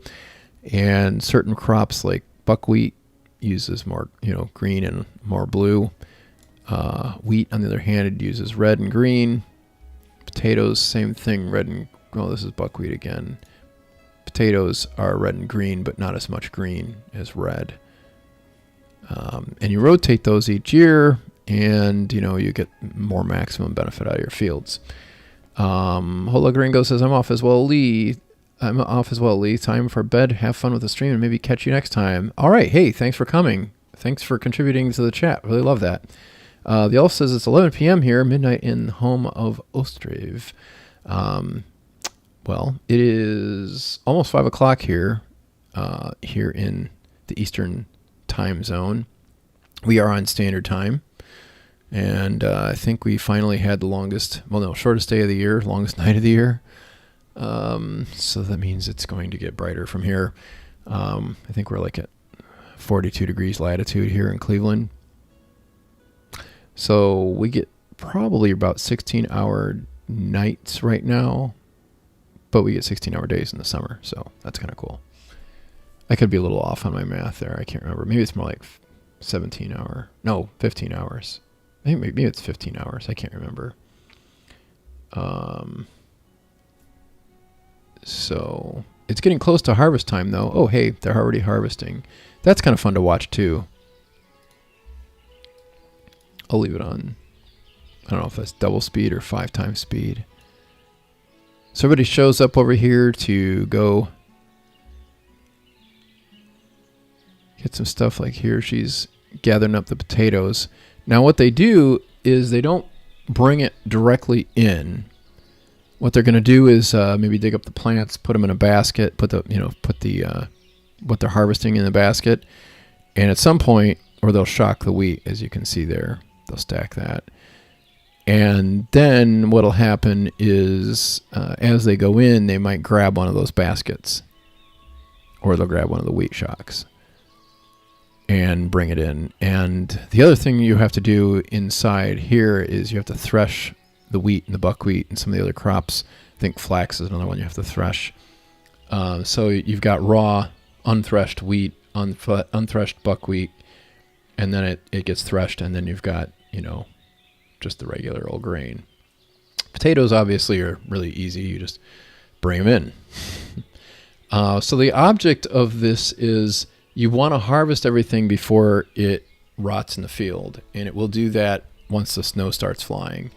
Once you get it harvested, it's pretty safe. You've got a little extra time, but if you don't bring it in time, it'll still rot. So that's the object of this when you're farming.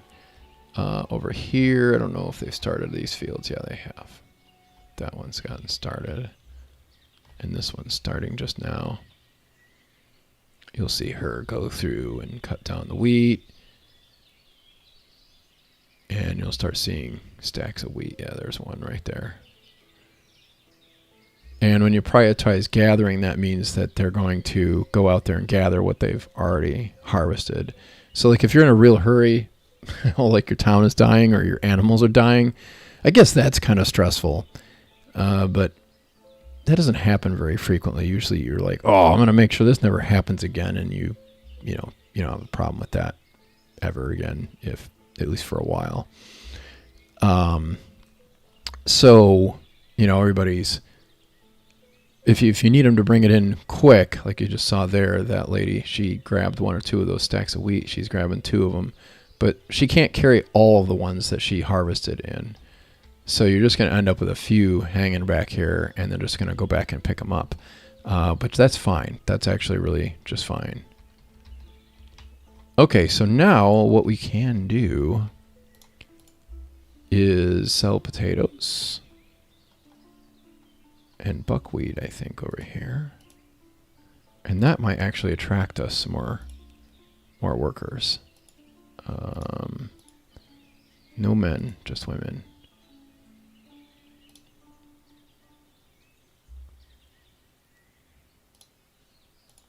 And hopefully we have somebody who will come to work here.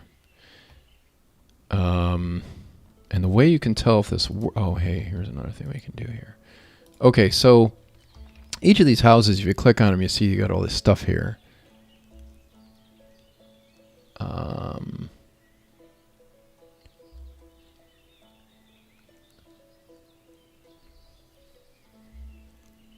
You got all this stuff in here. You got peas and buckwheat and sunflower oil. Some of the stuff you can't buy from them, but like leftover extra honey, maybe some of these vegetables you can get your hands on. Some of them might have, some different things. Like that one's got dried fruit. I don't know if they'll buy dried fruit or not. But what you have to do is you have to hire somebody, which of course I don't have very many people to hire. But I can, try to buy apples and beetroot. Probably going to want to store the buckwheat. And I might want to make room for the wheat too. And carrots, cabbage. Yeah, dried fruit. It will buy dried fruit. Honey. Peas, onions. Let's do that. And why not? Let's do peas. All right. So you want to pick some of these carefully. I'm going to show you something in a second, but you can click these and it'll buy from local producers. So if anybody's got any of this stuff and they want to sell it, they can do that. You can't really control the prices much until you get a town hall, which we don't have yet. I don't think. But you can control the buy-sell prices. Yeah. Market products price right here. I can change that. And I think that's how much I will pay when I buy it off of my people. I think that there is a place where I can choose how much it sells for too, but I don't remember where that is at the moment. So hopefully, well, I need to hire a worker here. I don't want any men. Hire one of the women. Oh, a new family settling. So that did actually work. Yay! So when all these line up green, that means somebody can move in. If something's red, nobody will move in. So you don't need any entertainment buildings like taverns yet. We don't need any religious buildings like chapels or churches yet. We have food. We have water supply. We have migration turned on. We have 2 houses available. We have jobs. So that should take care of us here. I don't know why that guy is working there. I don't want him working there. I want him working over here. Oh, he just moved in. So he's not going to have anywhere to work. Okay, that's cool. Okay, all right, this is one of the things I wanted to show you right here. So potatoes, see how there's that blue bar right there? That shows how fast it's going to spoil. When that bar is full, it is nowhere near anything spoiling. So what'll happen is these potatoes will get harvested. They'll sit there, and you want to have enough hanging around so that you don't have to go buy food, which right now we can't do anyway because we don't have a trading post.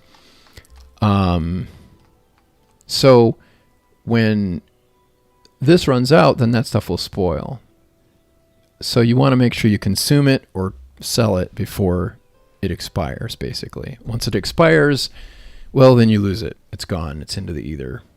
Some of the stuff does not do that. Like the grains, like buckwheat and wheat, do not do that. They don't rot. Potatoes do. Apples do. Things like that. Some things will rot a lot faster. Like if you have fish, it'll rot faster than dried fish for good reason. And I think fish, it will also rot faster than potatoes. Potatoes and dry fish might be about roughly equal. Some are like in 6 months or 3 months, I think. Some will only last, some will last like 18 months. We have some questions. We have some comments. Closer to 15 degrees latitude. Yeah, I don't know. I'm pretty sure it's 42 here latitude. Because 15, I think, would put us in the tropics. And it's definitely not tropical here right now. It's a little warmer today, probably in the 40s Fahrenheit. But it's been pretty chilly all week. Keats23, hello. Hi, how are you? I'm Lee. Welcome, Keats. Jim Wanshu said, how much does this game push you to advance? I'm seeing in Anno 1800 that the game isn't content with letting you stay small. It wants a very complex economy with pirates. No pirates in Ostriv, although you can have coastal stuff going on here. But no pirates. All right, I'm going to move these carts while I'm thinking about it. But the economy does get more complex, but there's a lot of things you can trade for. It just depends on what you're trying to do. Once you try to get into stuff like row houses and whatnot, you're going to need more town, and you're going to need more stuff to supply it. You can buy a lot of things and import it, which, I don't know, maybe we'll try to build a trading post here in a second. I'm trying to empty out some of this stuff so that we can wind it down. Okay, we got that. So I want to get some iron, charcoal, metal parts. Yeah, let's do that. So we've got a limit on how much we can store in here. We don't need that many metal parts. Iron, yeah, we're going to make 3,000 for that, and the rest we're going to make for charcoal. And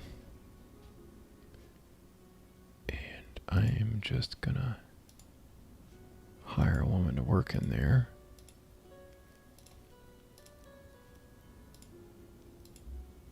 Okay. So this is good. This means I can hire more builders. But yeah, I wouldn't say that this game really forces you to progress really, really super fast. But there are advantages to it. Like that town that I showed you earlier in the stream had about 15 hours of sunlight. Yeah, okay, sorry. I was thinking, that doesn't sound like viscosity. 15 hours of sunlight sounds much more reasonable. I think you're right, Liz. Sorry about that. What did you think about the tutorial? Do you feel like it gave you enough to get a solid start? Are you asking me for workers and resources or for this viscosity? I'm curious. Let's hear. Is this a mod or do they let you pick? Is this? Oh, hold on. Yeah. Okay. So the economy gets kind of complex. It's not super crazy complex. You will end up having to add transportation services like carters and Wagoners and stuff like that. It will make things more efficient. It'll make things move a little easier and faster. But yeah, I don't really know if this thing really pressures you to build bigger. It's not going to come out and say, "Hey, build more houses." People want to move in, it doesn't even have a demand meter. Basically, you click on something and if, okay, I've got all my housing full here, but if you click on someplace, you want to know why your population's not growing. Well, it's saying no housing available. I have enough jobs. So if I build a house, somebody would move into it. And I could probably do that right here because I think that, oh no, there's still some potatoes out here. Once that's all gathered in, maybe I'll put some houses over here and we can continue growing this thing. Or I could put it over here. Probably put it over here, actually.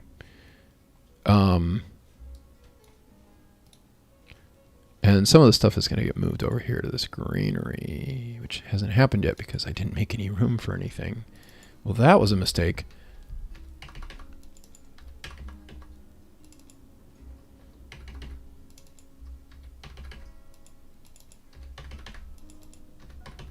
There, now it's buying stuff.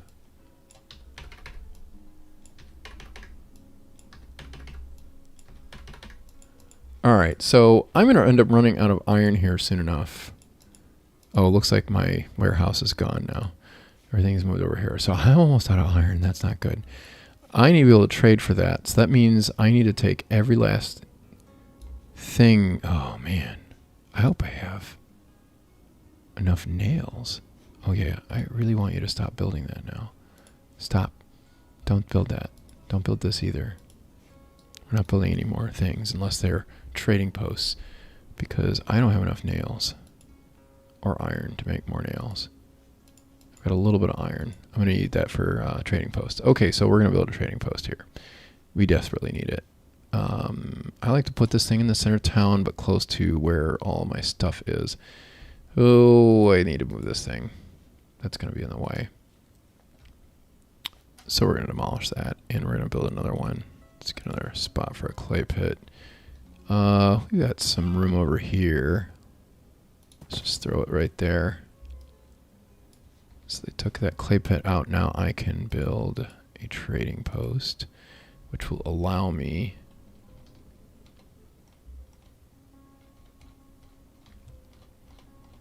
to trade with nearby towns.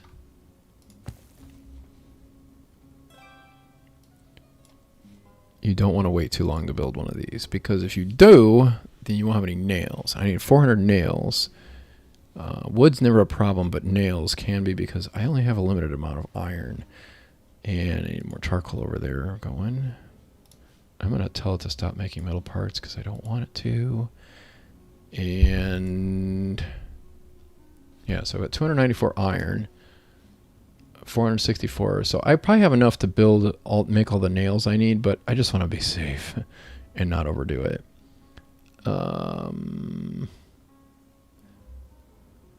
Felix Segura, is this a mod or do they let you pick styles? I don't think there's really any mods for this. This is just the style of the game. That's what it looks like. Viscosity, what did you think about the tutorial? Do you feel like it gave you, for this game, how did you like the tutorial when you first picked it up?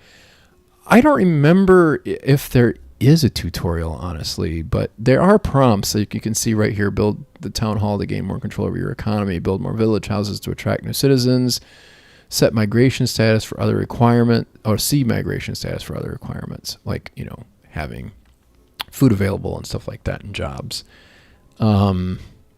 It will prompt you. I think that in a lot of ways, this is a lot easier game to get into than Workers and Resources Soviet Republic.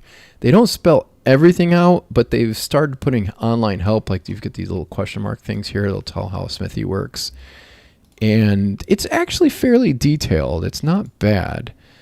Some stuff, it doesn't have anything like it does for the construction office, but not for the town hall. You can find out how some of these things work, but some of them I don't think have help, but they've added a lot of that.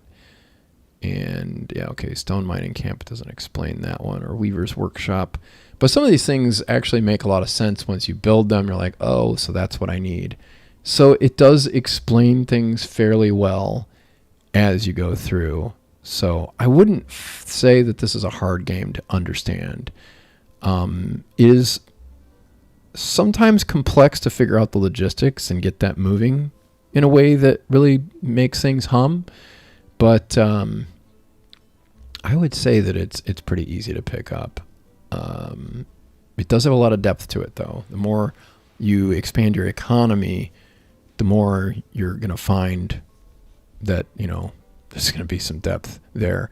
Okay, so now the other thing I really need after this trading post is I need a windmill. I need to be able to process my wheat into something.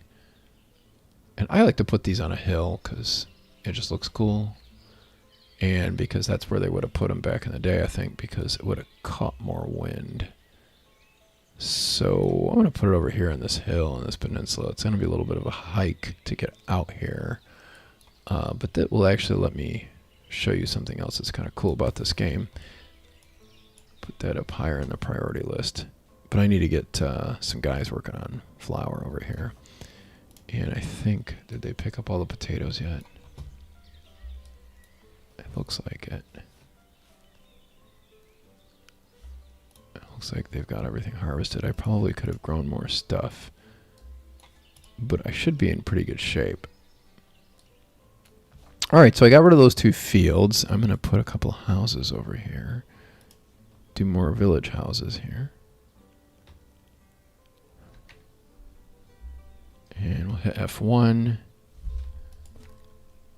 And it wants to snap all the time. That's not always what we want, but I think we might get away with it here. Or not. Probably not. Hold Alt to disable the snapping. That might help a little bit here. Oh, yeah, I'm not far enough away from the farm here. There it goes. Line that up a little better. Hit enter and voila. Now we'll have that in the queue. And wheat really won't help much to feed anything until we get it processed into flour. At least won't feed any people. Animals, sure, maybe it will. Let me do another house here. Not that. Whoops. Fat fingered that one.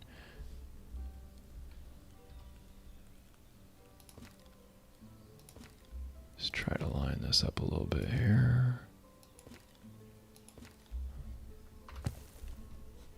So we'll have a couple more houses that will bring in hopefully some workers to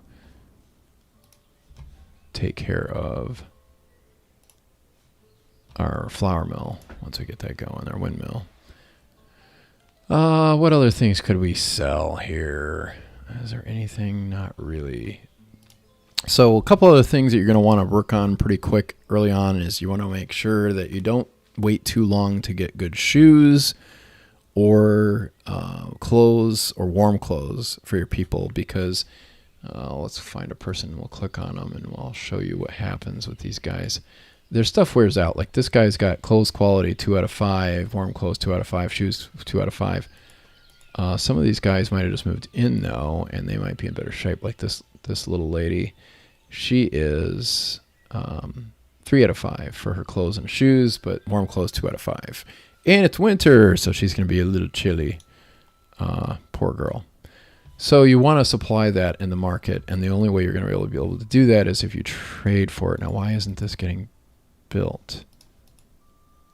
It is construction in progress, but I don't see it doing anything. It needs 263 more nails. Hopefully I've got enough iron for that. It looks like I do. Anyway. So yeah, the tutorial is pretty good. I would say it looks pretty good. Viscosity. The elf is replying to Felix.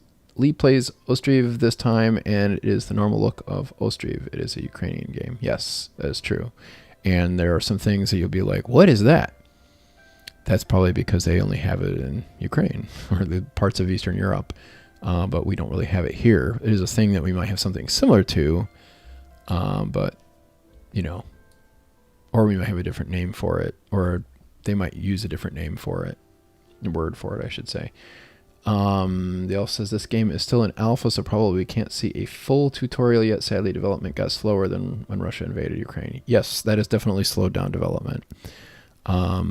So yeah, every once in a while the developer posts something new, like they did like a week ago, and we're very happy to see that because that means the game won't be stuck, and it also means that they're still alive and they still have electricity. So yeah, it's complicated. So hopefully they'll get to building that at some point. I don't know when. It looks like they've got a foundation started, but nothing's really happening on this yet. Let's see. Oh, I can hire more guys. Let's hire more guys. Let's do that. It's not like they're needed on the farm at the moment. I actually kind of regret not building that farm a little further out. It's like it's surrounded by fields more.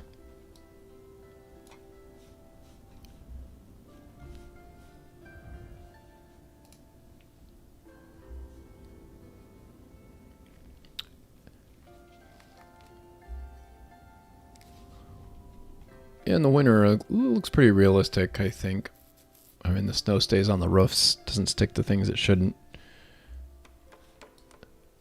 You still see the beaten path through the snow, because that's exactly how it looks in real life. Ugh.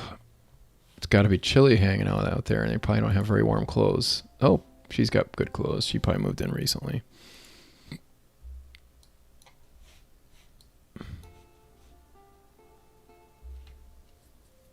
Yeah, they're not really getting this done very fast, and I don't know why.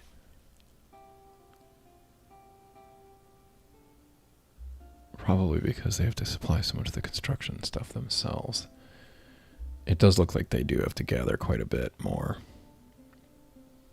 As long as we have the nails. That's what I'm really concerned about.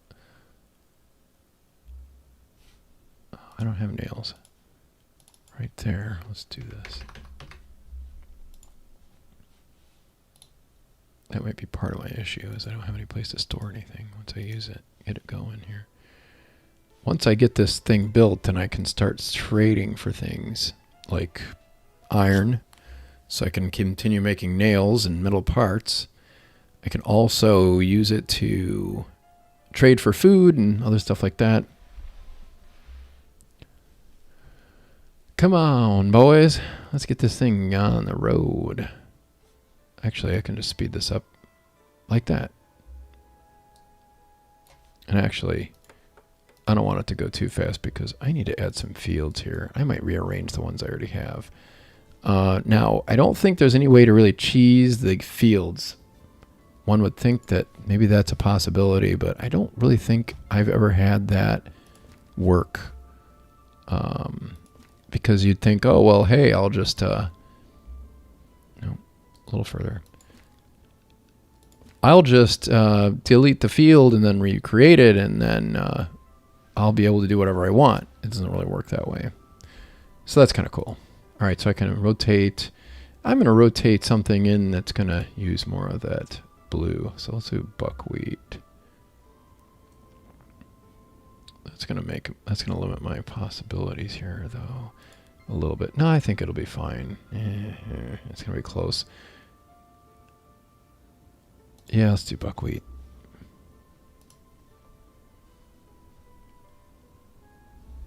I don't know if I'll be able to grow, I'm going to grow potatoes. I really need potatoes. This field, I can grow more potatoes. I can grow buckwheat in here. I should be able to still grow potatoes the next year, maybe wheat even. This one, I'm going to go with wheat.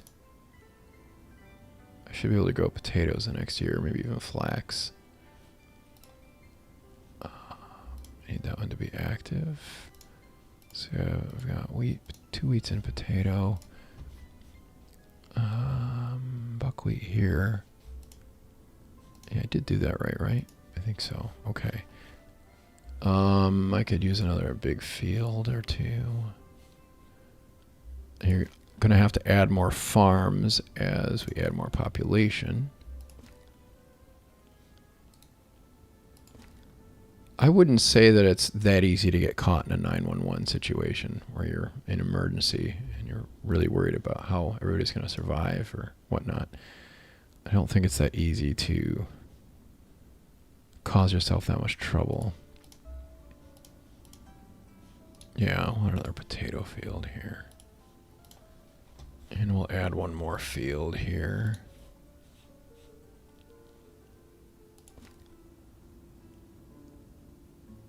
Try to max it out.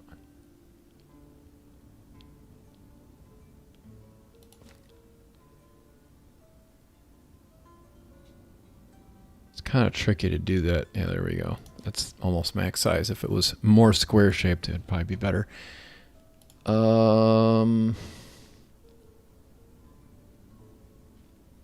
Let's do some buckwheat. So I've got 2, no. Yeah, okay, 2 wheats. 2 buckwheats. That ought to be good. And another thing I will probably try to get built before too long. Yeah, I'm going to do that. I'm going to get a chicken coop because chickens are something that are really great to have around. They're pretty low maintenance. You just want to have them close to the water. But you need the coop to be able to have the chickens, and you need to be able to trade. We will trade for the chickens once we have the coop built. We want to have water, but we don't want to get it from the well. So I'm going to put a water platform right here. I'll have that built right after the chicken coop.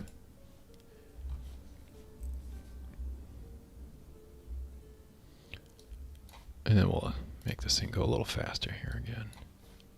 All right, what's the problem? No carts. Oh, yeah, let's get rid of that. We don't need this. We don't really need any of this over here anymore. I could actually demolish that. And that. And alas, the campfire will be gone. There will be no monument to our town's origins after this. Once I build a new city hall. So government over here. I want a town hall. Where do I want to put this? How about I put it? Oh, I don't know. We'll just stick it right here. I spent a lot more time on the other map. The aesthetics are something I'm more familiar with there. Yeah, we'll do that after we demolish that well. All right, now we're building a trading post. So hopefully this will go pretty quick. We got all our resources available, so I'm not going to feel as bad about finishing the granary or this warehouse now. I do want... Yeah, I want the town hall before that next warehouse, I think.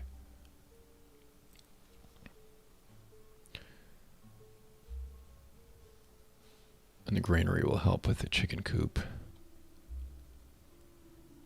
Let's see if I can get some more carts going here.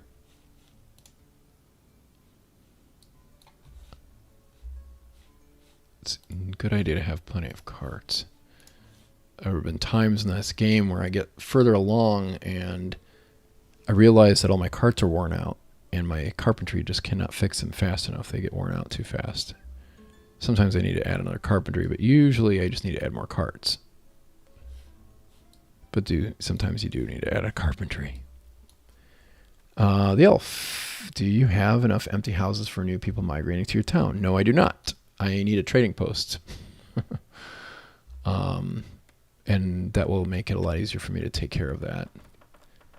So once this trading post is done, actually I'm going to move that up, move the housing. That is a good idea to move the housing up, at least one of them, up ahead of the windmill. I can get one guy grinding some flour. So this wheat that we've got should last pretty much forever. But, you know, some of this stuff is going to expire faster than others, like the cabbage and the onions and the carrots are going to go quick. Looks like peas will last forever. Buckwheat, honey will last forever. Dried fruit will last forever. We don't have to worry about that rotting. But some of the stuff we do need to get rid of before it does. So hopefully it'll get sold here in the market, but it won't if I don't actually make it so it gets sold. Someone had carrots there. It looks like I could add another market stall, so I need cabbage and peas, and I think it was onions. Let's see here, cabbage, peas, onions, dried fruit. And I'll hire one of the ladies to work here.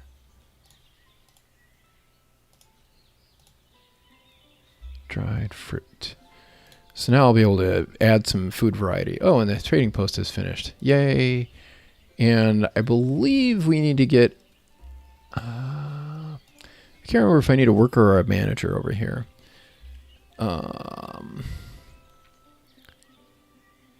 You need to have their messenger... I think I need a worker. I might need a manager, though. I can't remember.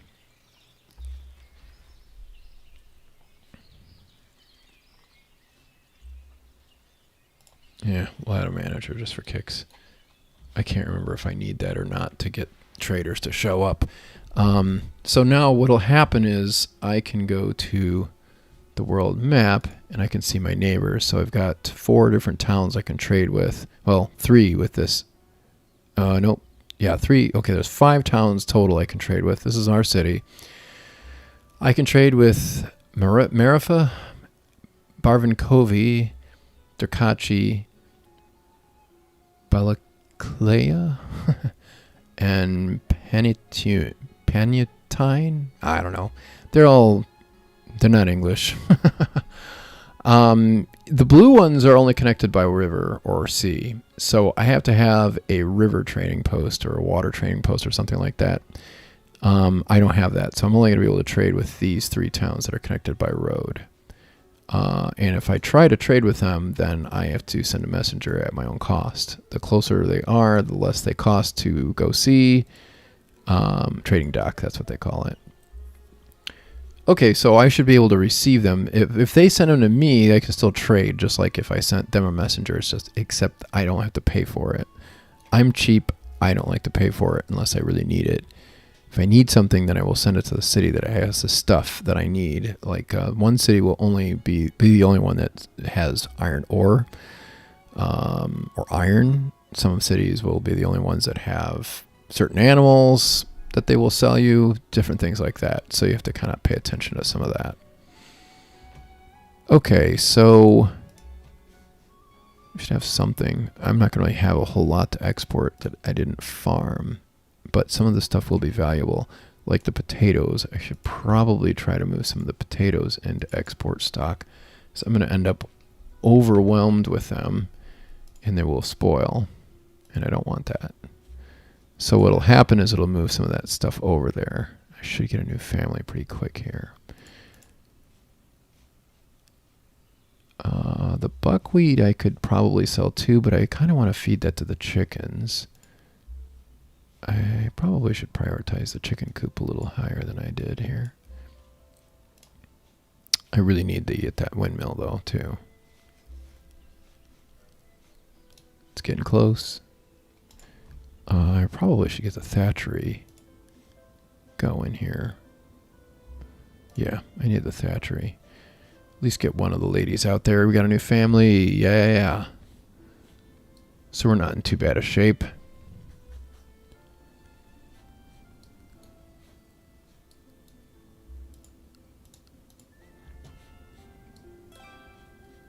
Okay, we got a windmill. All right, so let's get that started. Rolling here. It'll only hire men because it kind of got to have a lot of upper body strength to get this going here. Let's do labor by cart 2. Worker by cart. That'll be good. Get some wheat out there. Get things processing. And then we'll have flour to sell over here. Now, do I have anything that is missing over here? Oh, I never did start selling honey. And I'm out of dried fruit. So let's change that to honey. And there's my first trader. I don't need cabbage, so I'll change that to flour. So that'll be available once we get it. And I'm also going to change... Let's change our beetroot to be flour over here. And we'll make that about 3,000 there too. Okay, so what's he got? All right, so he wants potatoes. That's great. I want to sell some. So let's sell him 600 potatoes. Whoops. Deal there. And he wants to sell me nails, stone. I could use some stone, but not a lot. Charcoal. I don't want to buy any of that from him. I want to sell it to him. Iron. I could use a little iron. Let's buy 400 iron here from him. And he doesn't have chickens anyway. I'm not ready for them. Well, no, I will be soon. But I'll have to wait for the next trader to come in. And honey. I do have a little honey I could sell. We'll see. Okay, so let's get this chicken coop ready. All right, so it's very important that we hire. I always like to go with the women here because there's more of them usually available for work. We want to have lots of hatchlings. We want to have lots of chickens. And we've got our platform. So now what we need is to get a lady over here working. And once she gets set up, she's going to bring in some water. And she's going to bring in some food. Now, resource supply. I would really like to be able to feed. Okay, wheat we can feed straight to the chickens. I really want to feed them buckwheat as well. So I'm going to keep that in stock right there. And I'll make it so laborers can help move some of the stuff over here too. So now we've got enough food for chickens. So if somebody had some chickens that we could trade for, then we could buy them and eventually have eggs and chicken meat.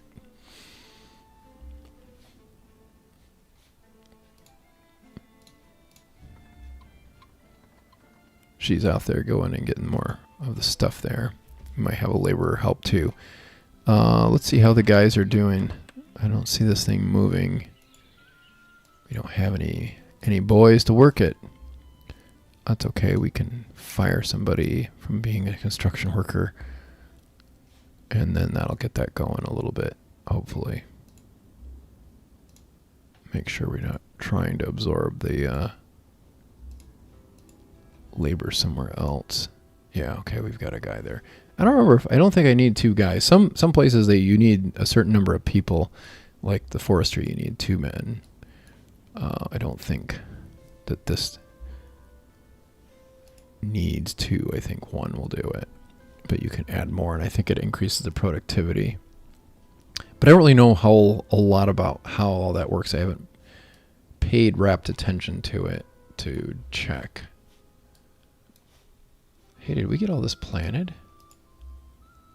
Oh, we did. It just doesn't look like anything's in it. Okay, here's another trader. Chickens, no chickens. Bummer. I think that's the same town. I could try to sell him some honey. I don't think we have enough. I think I'd rather keep it. All right, so now we should get another family moving in because we're definitely going to have the work. We'll get that granary in there. That'll allow us to diversify a little bit more and expand our storage space some. Yeah, there we go. Got a new family. Let's see. We could probably get some more houses back here.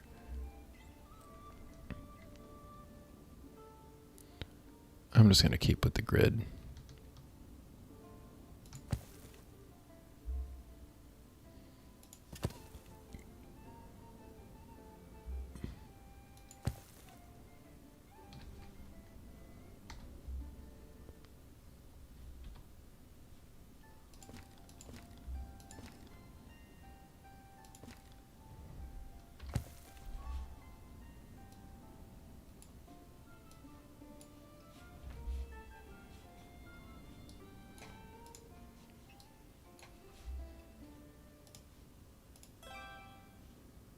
Okay, we got another granary. I'm going to get that town hall finished here too. Okay, really want to get some chickens in here. You could probably get a cow shed too. Cows allow for a lot of things besides beef and milk. You also can get leather and other stuff like that. It's good.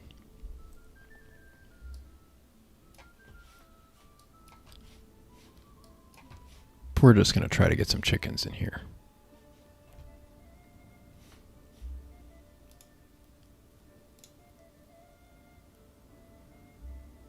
How are we selling the flour yet? Probably are. We might just be stockpiling it though, which that's good. Now one of the things about flour, we don't have any here to show you this, but wheat will keep forever, but flour will not. So once you process it into flour, then you're on the clock. I think you've got about 6 months before it will expire and spoil. And our potatoes. Might want to sell a little more of those. I just don't want that guy to leave yet. Oh. Okay. All right, so this is another thing too, temporary stock. This means that once I deplete these 800 potatoes that I've got in export stock, then they will be gone. They won't go get more. If I leave that unchecked, then it's permanent stock, and so it's just going to go out and farm more potatoes. I think I want us to be temporary here. And I'm going to increase that number a little bit so that we deplete what we've got stored over here, because I think we're going to eat most of that, but not all of it. And I want to sell more potatoes here.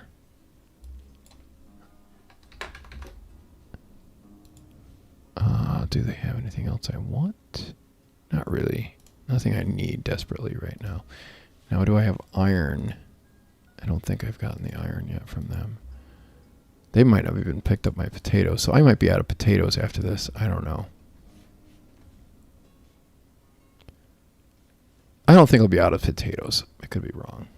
But I think... Ooh. Yeah, so I took those 200 out of there. All right, so we're full on there.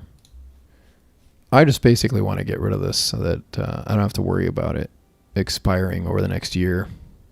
You know, spoiling.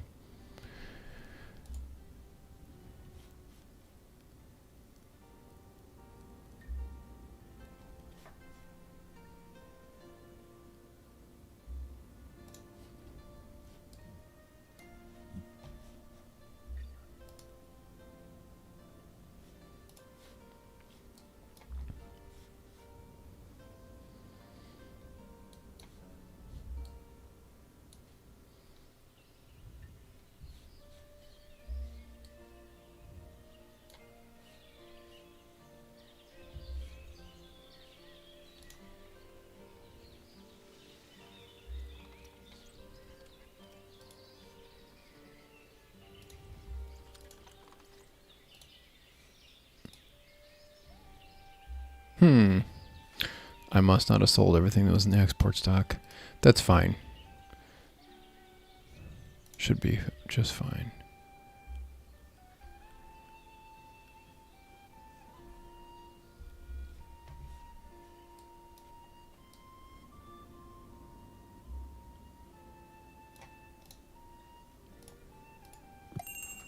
That's probably the same town, isn't it? Yeah, it looks like it is. I might have to send somebody out just so I can show you this. I can get rid of these other 200 potatoes.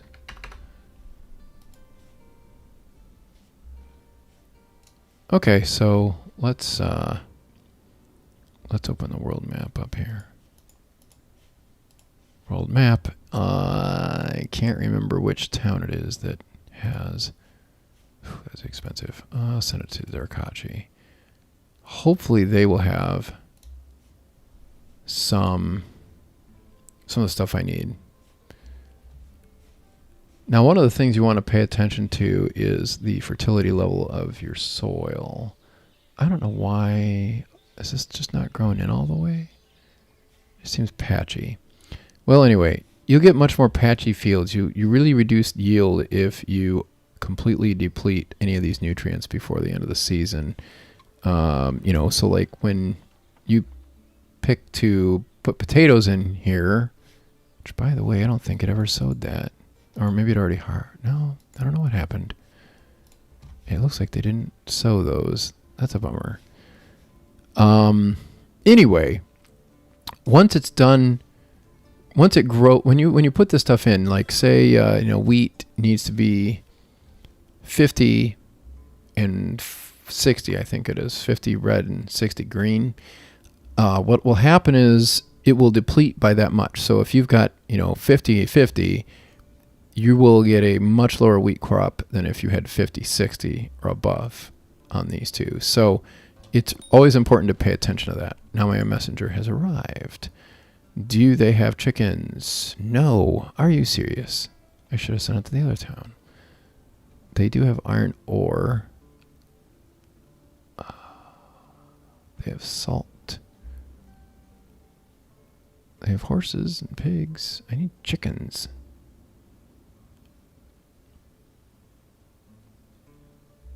They like potatoes.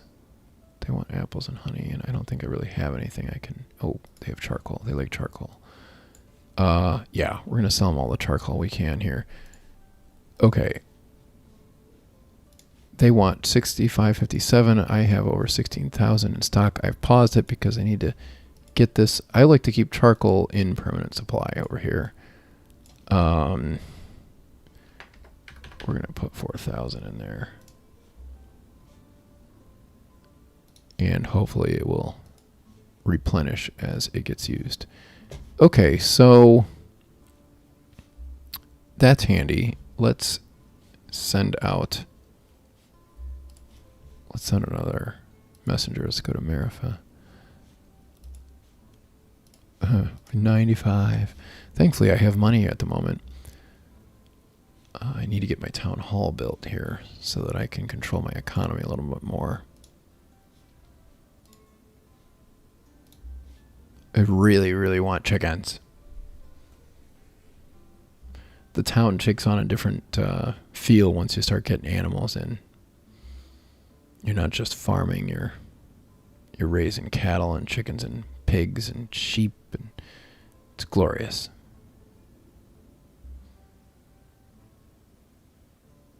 Then you can make macaroni and cheese because you've got the milk, and you can make the cheese, and you can build a dairy to make the cheese. You can add some butter. You can make macaroni out of the flour. Oh, I guess I must be getting hungry. Okay, so he is grinding up some flour. I kind of want to hire another guy over here. I don't know if I'll get one until somebody moves in, but I'm going to try.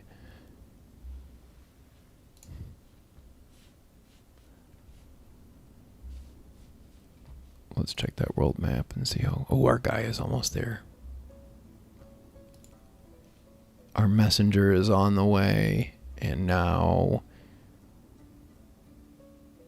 he's arrived. And where are the chickens? Oh, live chickens. There we go. All right. Now I don't need a bunch of chickens. I always like to get 7. I don't know why. It was ARC. Maybe. I have no idea. I get 7 chickens. Let's load that down. I need warm clothes too. Maybe people are gonna all hate me if I don't buy some warm clothes. It's gonna cost me a lot, so I'm gonna go with 400 on that. Do I need anything else? I don't think there's anything else that they can really sell me that I need. Can I sell them anything? They like buckwheat. I think I might sell them some buckwheat. They also like anything else that I have? Doesn't look like it. Sunflower and sunflower oil are actually really good things to get into, because sunflower really depletes your fields and sunflower oil really makes you money, and there's always demand for it, so it's really good to have that. The elf. In some games, milestones would unlock pretty basic industries. Farming. Here, starting a new industry naturally feels like a milestone and achievement. It feels better this way. Yeah, I agree with you. I agree with that. I really do. And I kind of feel like that's kind of the way Workers and Resources Soviet Republic works too, in a lot of ways. But yeah, this game, I feel like it's particularly satisfying to do that. I'm going to sell that buckwheat. I need to get that in here though. Buckwheat. I'm going to sell all of it because I'm probably being stupid here. Did I really just sell all of it? I think I did. Oh, that's probably a bad idea. Oh well. What am I going to do? I should get more. There's probably more in the field, I hope. Yeah, they're threshing it. I should be good. Okay. So let's get these chickens going on here. So what's going to happen is I'm going to end up with 7 chickens.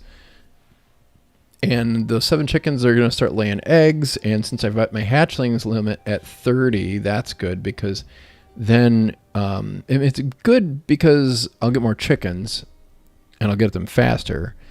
But if I lower the hatchlings, then I get more eggs, which I can use the marketplace, which is also good. Another thing you might have noticed is when one of these guys got, when his houses got built, then somebody got married. That's because they had a house to move into. So sometimes your own town can be the source of what you need. Charcoal. Yeah, you know, I don't remember. Did they like charcoal over here? No, they did not. I think this is the town likes. No, they don't like charcoal. These guys like charcoal. Charcoal was... Oh, please, no. Get that over there, man. I need to get that laborer by cart, too. Yeah, we're going to do that. Because that guy didn't move it in time, and I ended up losing out big time on a whole bunch of charcoal sales, which I really need. Maybe I can sell some more? Nope, they don't have any. Oh, you know what? I need to tell my smithy he can make metal parts again. Uh-oh, I need a well.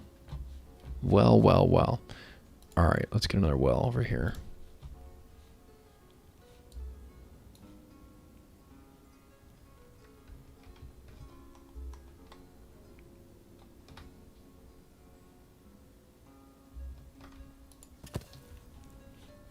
And we're going to move that up in the queue.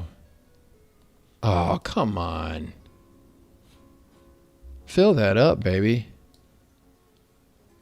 Well, I'm going to be broke. That's going to be bad. Those did not get sown. That's a bummer. Must not have had enough labor. Yeah, that's not good. Well, this guy hasn't... Oh, he has been. That's probably why I'm in trouble.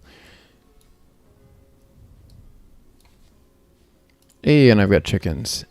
What do you know? And they're lovely, enjoying the buckwheat and the wheat. So those will reproduce and have some hatchlings. I've already got one little chick out there. Must be very little. I think that's it right there. Yep, that's the chick. Little baby chick. Turn into a big chicken someday. Now, one of the other advantages about chickens that's pretty cool, which is not like the other livestock, with cows, sheep, and, well, horses too, And pigs, you got to have a slaughterhouse, or you will be overrun by them and overcrowded. I don't really know what happens with that. I don't know if there's anything really bad, if there's a big penalty for that. There might not be yet, but I bet there will be eventually. So you need a slaughterhouse for that. But for chickens, basically, they're little tiny birds. So, well, when you get too many of them, well, they just slaughter one, and then you've got chicken meat. And so that's what happens if you get more than 30 chickens. It just automatically will start slaughtering them. Now, the other thing you can do is you can build another chicken coop, which is what I plan to do. And then you can have double the number of chickens, and they just keep growing. As long as you keep feeding them and watering them, you'll have chickens. Same with the other livestock. The gift keeps on giving. So they'll really help your town out, help diversify your citizens' diet and stuff like that, because of the eggs and the meat. So they're good to have, and you just want to keep adding them as your town gets bigger. And you can even export eggs if you have enough chicken coops. So I've never tried really building an export business doing that, but I'd imagine it would probably might be worth it. I don't know. I've tried to make fish happen, and fish are kind of rough. It seems like it's very resource and labor intensive, and I don't really know if that would ever be profitable. So lots of times I end up buying dried fish from other towns. But this here is Ostriv.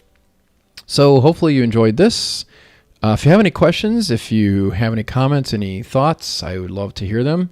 Leave them in the comments. Definitely leave a like on the stream so that YouTube knows, oh, people want to see this. Okay, cool. I'll show it to more people.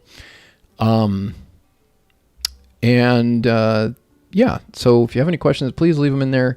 I really appreciate you guys coming. It's been great having you here. I love hearing about other parts of the world, understanding what the basis is for all this, because I'm still learning a lot about the history of Eastern Europe and, anything that's not North America. I really, by the way, we got Patreon. If you want to join, you can get help support the channel in some small way. If you haven't seen my City Skylines tutorials from City Skylines 1, you might be thinking, City Skylines 1, what difference does that make? Well, the funny thing is, city layouts are still city layouts. It doesn't matter if you're City Skylines, SimCity, or what, or City Skylines 1 or City Skylines 2, or even Workers and Resources Soviet Republic. A lot of the same principles apply. It's just that you might have to adapt them a little bit. Because maybe you're not zoning like in Workers and Resources Soviet Republic or even in Ostriv. So the principles still apply as far as city layout goes. Some of the strategy, some of the details are going to be very different. So some of those videos aren't going to apply a whole lot. But you are going to find that some of the traffic stuff still applies. Obviously not to this game because, there aren't any cars. No trucks, nothing. Your trucks are your hands in your cart, and maybe your horses in your cart. So it's kind of a neat twist with this game. I really like that about it. It's a little more laid back, and it feels like a lot more escapist to be able to play a game like this. And I think that, I don't know. I imagine there's people out there who can build a much more pretty town than I did. But that town I showed you earlier, that was pretty cool. I like that. And it took a lot of effort to get everything to fit in there and with that hilly terrain. So there's some good challenges with this game, but they're not insurmountable and not really maddening challenges. And that's all, even with this game being an alpha, it's really, really a good thing going here. So try Ostriv. It is available on Steam. I believe it was 10% off or $10 off or something like that. So then now's a good time to buy it. I wish I could even affiliate links. You could help support the channel there, but we don't have that right now since the game is in early access. I don't even think I have one for Workers and Resources Soviet Republic. Hopefully that will be coming soon, especially for Workers and Resources, because they did just sign up with a publisher. I'd imagine the publisher is going to be pushing some of that stuff and investing in getting people on board, buying the game, learning about the game, and I think it'll be great So yeah, send me any, also come by Discord. Discord is another great way to get in touch with me and a whole bunch of other smart people who are really good with City Skylines, but also other games. I'll be in there, and then Vibaljo actually goes in there too from time to time for Workers and Resources, Soviet Republic. So keep your eyes open there. Occasionally even we get a cameo from Phil, but he's a busy guy and he's got his own Discord. We appreciate City Planner for coming in. Thanks, Phil. Again, I hope you're enjoying this game as much as I do. And definitely come along and hit us up. I think I don't have a channel in my Discord for this. I should probably add one. But I'd love to see your creations. So come along in and just post it, even if it's just in the less topic. Because less topic, that means there is no topic. Pop it in there, and then we'll get to see what you've been up to. So that's what I've got today. So long. And don't be a chicken. Try Ostriv. Thanks.